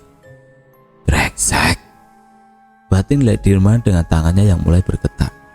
Duk, duk, duk. Suara hentakan di lantai itu terdengar mendekat ke arah Lek Dirman, menghentak dari dalam rumah menuju ruang tamu. Suara itu terdengar semakin dekat. Lek Dirman yang spontan menoleh ke arah kanan, seketika memalingkan pandangannya ke arah lain. Jika ia merasa melihat sesuatu putih di antara ruas-ruas rakias pembatas antara ruang tengah dan ruang tamu. Duk, duk, duk. Suara itu kini benar-benar dekat. Dirman tidak berani membuka matanya. Ia menunduk seiring hentakan yang kini terdengar jelas berada di depannya. Sak. Meski Lek Dirman tidak membuka matanya, tapi ia merasa sosok yang menimbulkan hentakan itu kini tengah duduk di depannya. Lek Dirman hanya menunduk sambil mencoba untuk mengucap doa, tapi tidak ada satu doa pun yang bisa ia keluar dari mulutnya. Lidahnya mendadak keluh, tubuh dan tangannya gemetar hebat, sementara sosok itu memang seperti benar-benar ada di depannya. Sungguh rasa takut yang tidak bisa lagi digambarkan. Dan dalam waktu yang bersamaan, Lek Dirman mendengar suara desahan-desahan parau yang sepertinya berasal dari sosok di depannya itu. Sosok itu sepertinya sedang mengatakan sesuatu, tapi Lek Dirman tidak mengerti. Suara desahan aneh itu bertahan cukup lama hingga akhirnya Lek Dirman yang sudah mengumpulkan sedikit keberanian pun mencoba untuk menengadahkan kepalanya. Perlahan Lek Dirman membuka mata. Terlihat sosok putih yang kini duduk di depannya, menatapnya dengan mata merah menyala. Dan sosok itu berkata, "Mau ikut-ikutan sekalian ya kamu?" Kata yang keluar dari sosok pocong itu seraya berdiri dan memajukan kepalanya. Lek Dirman hanya ternganga, terpaku melihat sosok pocong itu yang kini mulai melayang mendekatinya. Tidak ada kata yang bisa terucap. Sempat melihat sosok itu untuk beberapa saat. Kini Lek Dirman hanya bisa menggelengkan kepalanya sambil memejamkan mata. Astagfirullah, astagfirullah, astagfirullah, ucap Lek Dirman pelan kala itu. Hingga beberapa saat kemudian angin pun seperti menghempas tubuhnya diiringi dengan suara desahan parau yang perlahan hilang. Dengan perlahan Lek Dirman mencoba menengadahkan kepalanya lagi untuk memeriksa dan sosok itu pun telah hilang. Tanpa berpikir panjang, Lek Dirman langsung keluar dari rumah kakaknya itu dan berlari kecil menuju rumahnya, memasuki kamarnya dengan terburu dan tidur meringkuk dengan selimut yang menutupi seluruh tubuhnya. Lek Dirman benar-benar ketakutan. Hampir 3 hari setelah kejadian itu, Lek Dirman masih mencoba bungkam. Ia bingung, jangan-jangan kalau ia memberitahukan itu kepada Mbah Sosro, kakaknya, ia bisa dianggap ikut-ikutan oleh lelembut pocong pati yang tempo hari sempat 2 kali mendatanginya. Namun Mbah Sosro dan Waluyo adalah saudara dekatnya. Tidak mungkin saya hanya diam. Sementara itu mereka tengah terancam. Batin Lek Dirman seraya berpikir bagaimana semua ini mungkin bisa dihentikan. Hingga akhirnya setelah kurang lebih 3 hari Lek Dirman diam dalam ketakutannya. Ia memutuskan untuk memberitahukan ini semua kepada Mbah Sosro. Ini tidak bisa dianggap main-main, Bayu. Sampean harus bicara kepada Pak Kiai, ungkap Lek Dirman kepada Mbah Sosro di kamar, tepatnya di depan Waluyo yang sedang terbaring. Kiai siapa, Man? Tahu sendiri di daerah sini gak ada kiai. kata Mbah Sosro menanggapi ungkapan dari Lek Dirman itu. Sebagai orang yang kental akan budaya Jawa, Mbah Sosro meyakini sebuah karma tidak akan pernah bisa dicegah. Karma harus tetap dilalui oleh Waluyo sebagai pelebur dosanya di masa lalu. Beda halnya dengan Lek Dirman yang meyakini sesuatu yang tengah dialami Waluyo ini adalah perbuatan manusia lewat permufakatan jahat kepada iblis. Lek Dirman pun tidak bisa berbuat banyak. Karena sepertinya Mbah Sosro ini sudah pasrah, mereka pun hanya melakukan hal-hal basic saja untuk menangkal kemungkinan serangan telu ini sesuai kepercayaan Jawa. Seperti menidurkan Waluyo tanpa ranjang dan menabur garam kasar di sekeliling rumah. Itu sedikit bekerja ternyata. Karena pocong itu tidak lagi muncul hingga menjelang acara 40 hari meninggalnya Suryani istri Waluyo. Waluyo kini lebih sering diam, sering melamun dan tubuhnya yang semakin kurus. Ayo nak, kita pulang ke rumah selatan untuk mempersiapkan acara 40 hari Suryani istrimu, kata Mbah Sosro di siang itu kepada Waluyo 1 hari sebelum acara 40 harian Suryani. Waluyo hanya terdiam dan menganggukkan kepalanya. Tampak Lek Dirman yang sudah siap dengan mobilnya masuk ke dalam rumah, menuntun keponakannya itu bersama kakaknya berjalan menuju mobil dan pergi ke rumah Waluyo. Duk, duk, duk, sesek mbok, ucap Waluyo lirih kepada Mbah Sosro saat di dalam mobil sambil menepuk-nepuk dadanya sendiri. Mbah Sosro pun sedikit merangkul anaknya itu, mengambilkan air putih dalam botol yang memang ia bawa dan segera meminumkannya kepada Waluyo dengan perlahan. Makanya jangan ngerokok terus, kata Mbah Sosro sambil mendekatkan botol itu ke mulut Waluyo. Hingga sampailah mereka di tempat tujuan beberapa saat kemudian. Tampak Sulis dan Mbok Menik yang tengah menyapu halaman rumah Waluyo segera mendekat ke mobil, ikut membantu menuntun Waluyo masuk ke dalam rumahnya. Uang yang saya titipkan lewat Lek Dirman sudah dibelanjakan tombok, tanya Mbah Sosro kepada Mbok Menik beberapa saat setelah masuk ke dalam rumah. Sudah bu, itu sudah komplit dan sudah saya masakin sekalian, jawab Mbok Menik seraya meraih uang sisa belanja dari dalam kenditnya dan memberikannya kepada Mbah Sosro. Waluyo masuk ke kamarnya diantar oleh Lek Dirman dan Sulis. Tampak raut kesedihan di wajah Sulis melihat keadaan juraganya sekarang yang kurus dan pendiam.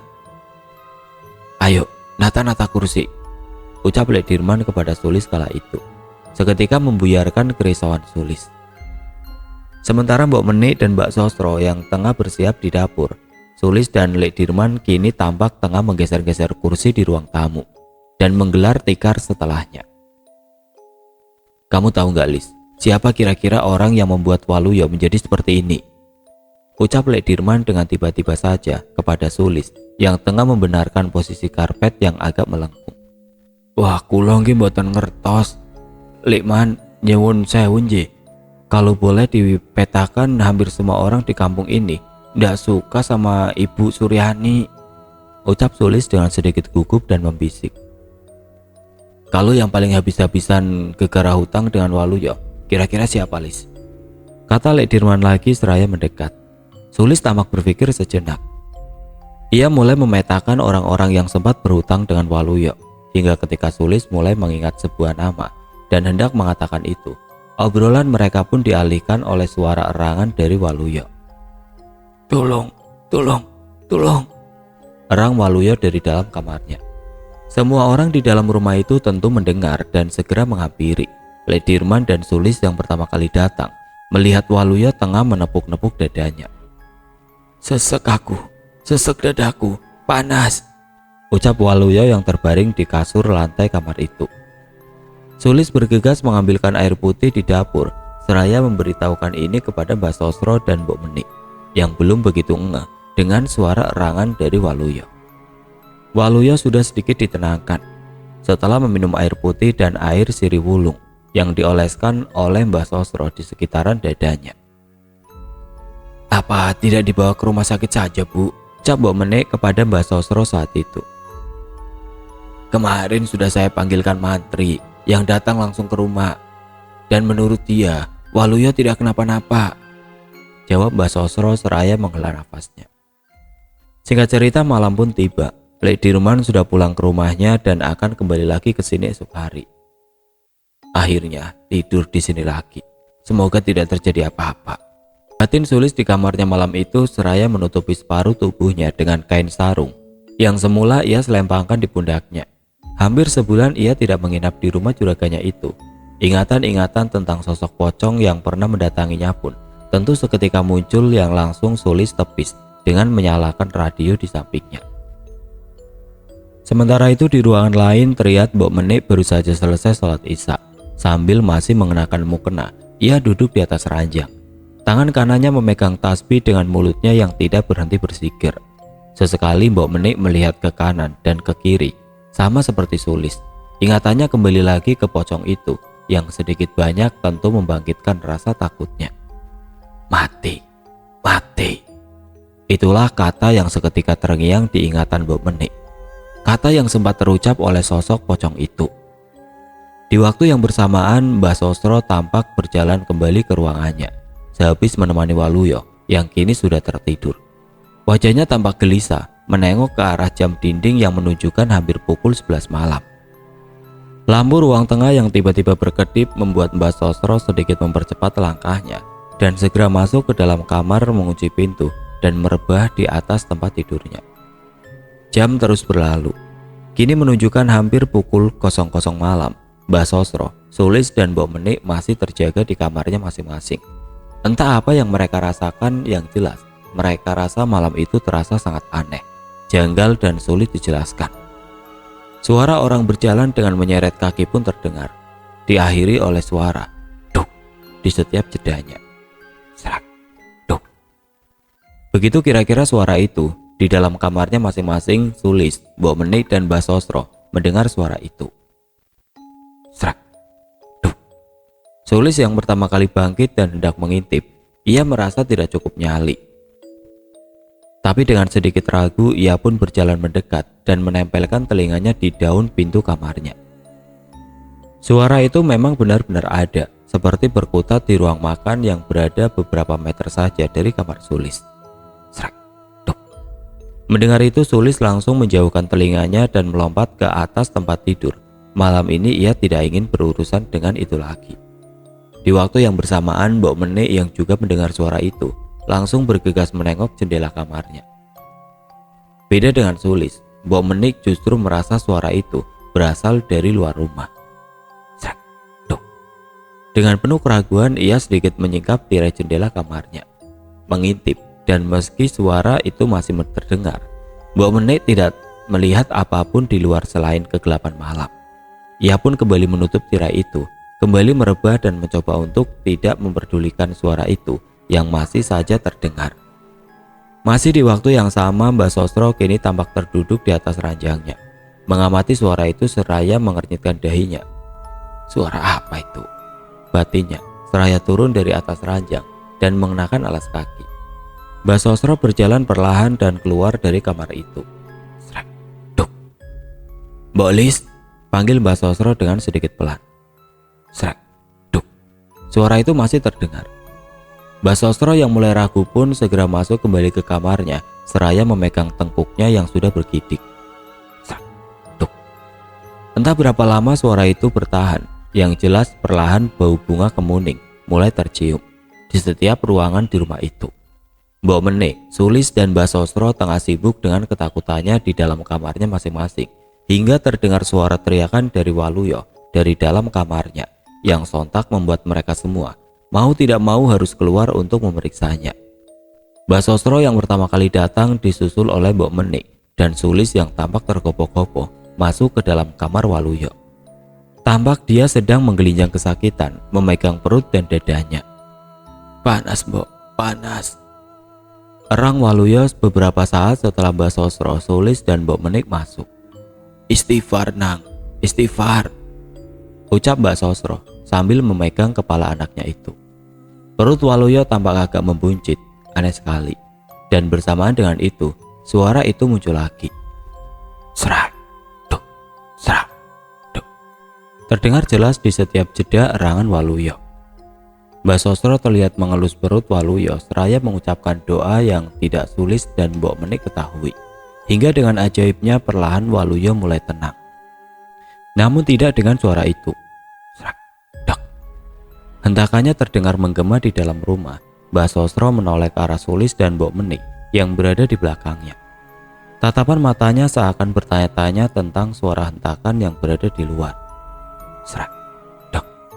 Suara itu terdengar semakin mendekat dan sepertinya kini berada tepat di depan pintu kamar. Dok, dok, dok. Sulis yang paling dekat spontan menoleh perlahan ke arah pintu di belakangnya yang memang sedikit terbuka.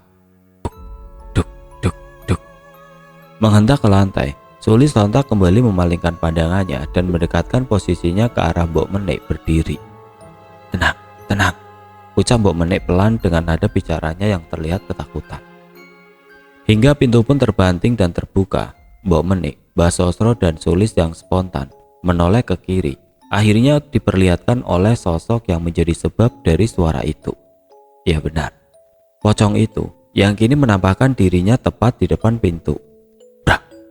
Mereka semua terdiam sambil memundurkan langkah menjauh dari sosok pocong itu. Duk, duk, duk. Pocong itu melompat menghentak ke lantai, seraya memiringkan kepalanya hingga perlahan seperti terbang dan mendekat tepat di ambang pintu, memperlihatkan wajah yang tua dan hitam seraya berkata, mati, mati, mati. Hingga sosok itu pun menghilang berganti dengan Waluyo yang sekarang mulai kejang dan menggelincang. Rasa takut yang mereka alami seketika berubah menjadi kepanikan dengan kejangnya Waluyo. Setan keranjingan, teriak Mbah Sosro yang kini tampak memeluk anaknya itu. Diikuti oleh Mbok Menik dan Sulis yang memegangi kaki Waluyo. Hingga tidak selang berapa lama, kejangnya mulai melambat dan tenang. Waluyo tidak bergerak lagi, suasana sejenak hening. Namun ini bukanlah keadaan yang baik. Mbah Sosro bergetar memegang leher Waluyo untuk memeriksa nadinya. Dan ia pun lemas ketika menyadari denyutnya tidak ia rasakan. Waluyo meninggal dunia dengan mata yang masih terbuka. Mbah Sosro yang tidak kuat, seakan tidak percaya, kini berjalan keluar dari kamar dan duduk di ruang tengah. Innalillahi wa inna ilaihi rajiun, ucap Mbok Menik seraya menutup mata Waluyo. Disusul oleh Sulis yang kini menarik selimut untuk menutupi seluruh tubuh majikannya itu. Suasana yang tidak bisa digambarkan. Tanpa berucap kata, Sulis berjalan keluar dari rumah, menarik nafasnya dalam-dalam, mencoba tenang dan mengetuk pintu rumah para tetangga untuk mengabarkan hal ini. Waluyo kini sudah pergi untuk selamanya, tepat di hari 40 hari meninggalnya Suryani. Dengan kejadian ini, masa berkabung tentu menjadi semakin panjang. Acara 40 hari meninggalnya Suryani kini digabung bersama waktu meninggalnya Waluyo. Hari yang sangat pilu dan aneh, tragis. Sementara itu jam sudah menunjukkan sekitar pukul 1.30 dini hari. Sulis masih berjalan menyusuri jalan desa menuju rumah Pak Kaum atau sesepuh ustadz di desa ini. Di perjalanan tanpa disangka ia bertemu dengan Lek Paimo, duduk di gardu dengan sarung yang terselempang dan senter baterai yang tampak digenggamnya. Wajahnya tampak gugup saat bertemu Sulis yang langsung menyapa. Lagi ngapain dirimu, Paman? Ucap Sulis seraya menghentikan langkahnya. Lek Paimo yang semula sedikit menunduk segera menengadah dan menjawab sapaan Sulis itu. Gimana, Lis? Majikanmu sudah mati? Jawabnya yang sama sekali tidak nyambung dengan apa yang ditanyakan oleh Sulis.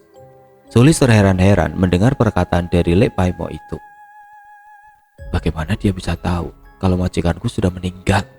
Batin Sulis sambil menatap Lek Paimo dari ujung kaki sampai ujung kepala.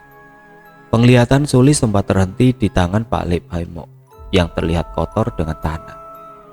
Jangan-jangan dia peneluhnya. Batin Sulis seraya menjawab pertanyaan dari Lek Paimo. Iya, Paman, Pak Waluyo sudah meninggal baru saja, ucap Sulis dengan sedikit gugup dan langsung bergegas berjalan menuju rumah Pak Kaum. Surengkala, Lis, surengkala, ngundu wonging Pak Karti, ucap Lek Paimo dari belakang saat Sulis berjalan. Ucapan ini harusnya semakin memperjelas kalau dialah sang peneluh itu. Masuk, masuk, ucap Sulis membisik sambil mempercepat langkahnya. Hingga sampailah ia di rumah Pak Kaum yang segera Sulis ketuk pintunya dengan terburu. "Assalamualaikum, Pak Kaum, Pak Kaum," ucap Sulis sambil menoleh ke sekelilingnya yang tampak sunyi senyap. Namun Pak Kaum tidak juga menyaut panggilan dari Sulis. Dan di sini, suasana kembali berubah menjadi menegangkan ketika Sulis melihat sorot senter dari kejauhan yang tampak mendekat ke arahnya. Wah, jangan-jangan, batin Sulis sambil kembali mengetuk pintu rumah Pak Kaum itu. Dan benar saja prasangka Sulis ketika melihat orang yang membawa cahaya senter itu mendekat, menampakkan wajahnya. Benar, orang itu adalah Lek Paimo. Dengan langkah dingin mendekati Sulis yang berdiri di ambang pintu.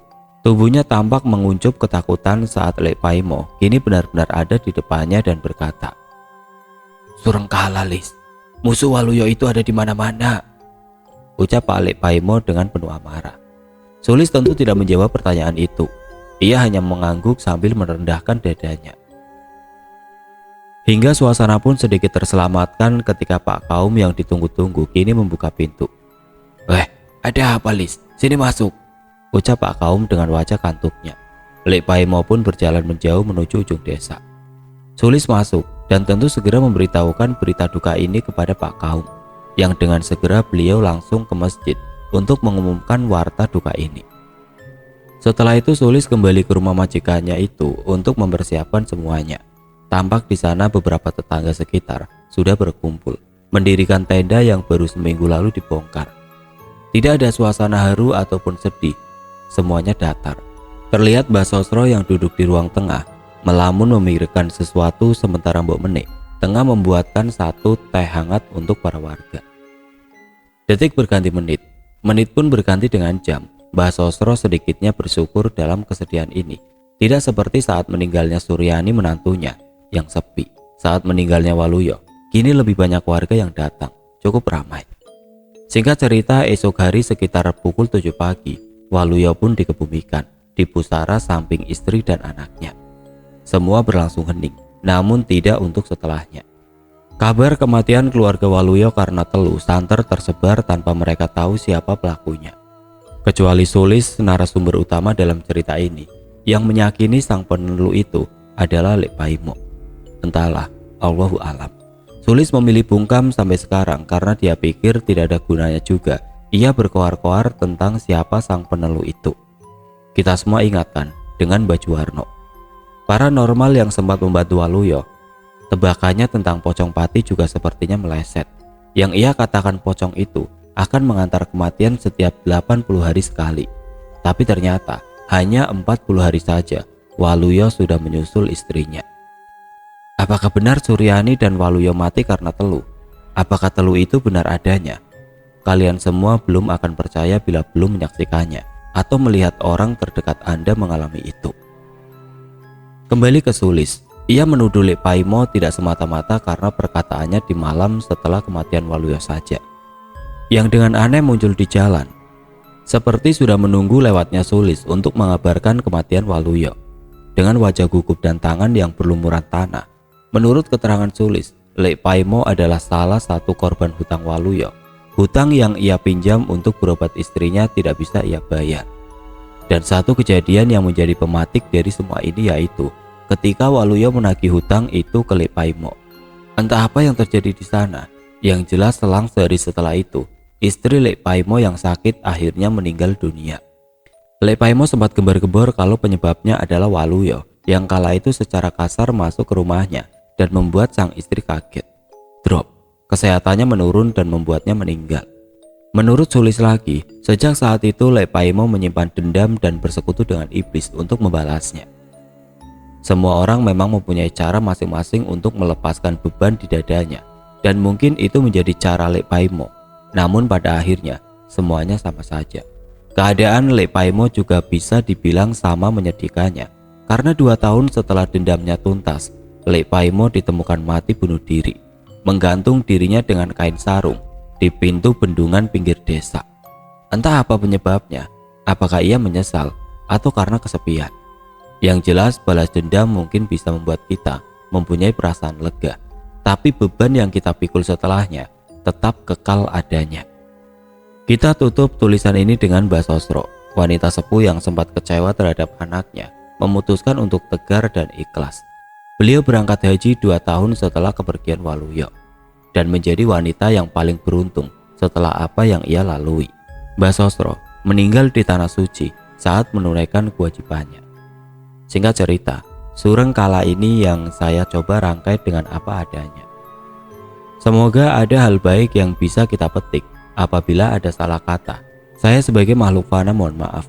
Sekian dari saya, sampai jumpa di kisah-kisah berikutnya.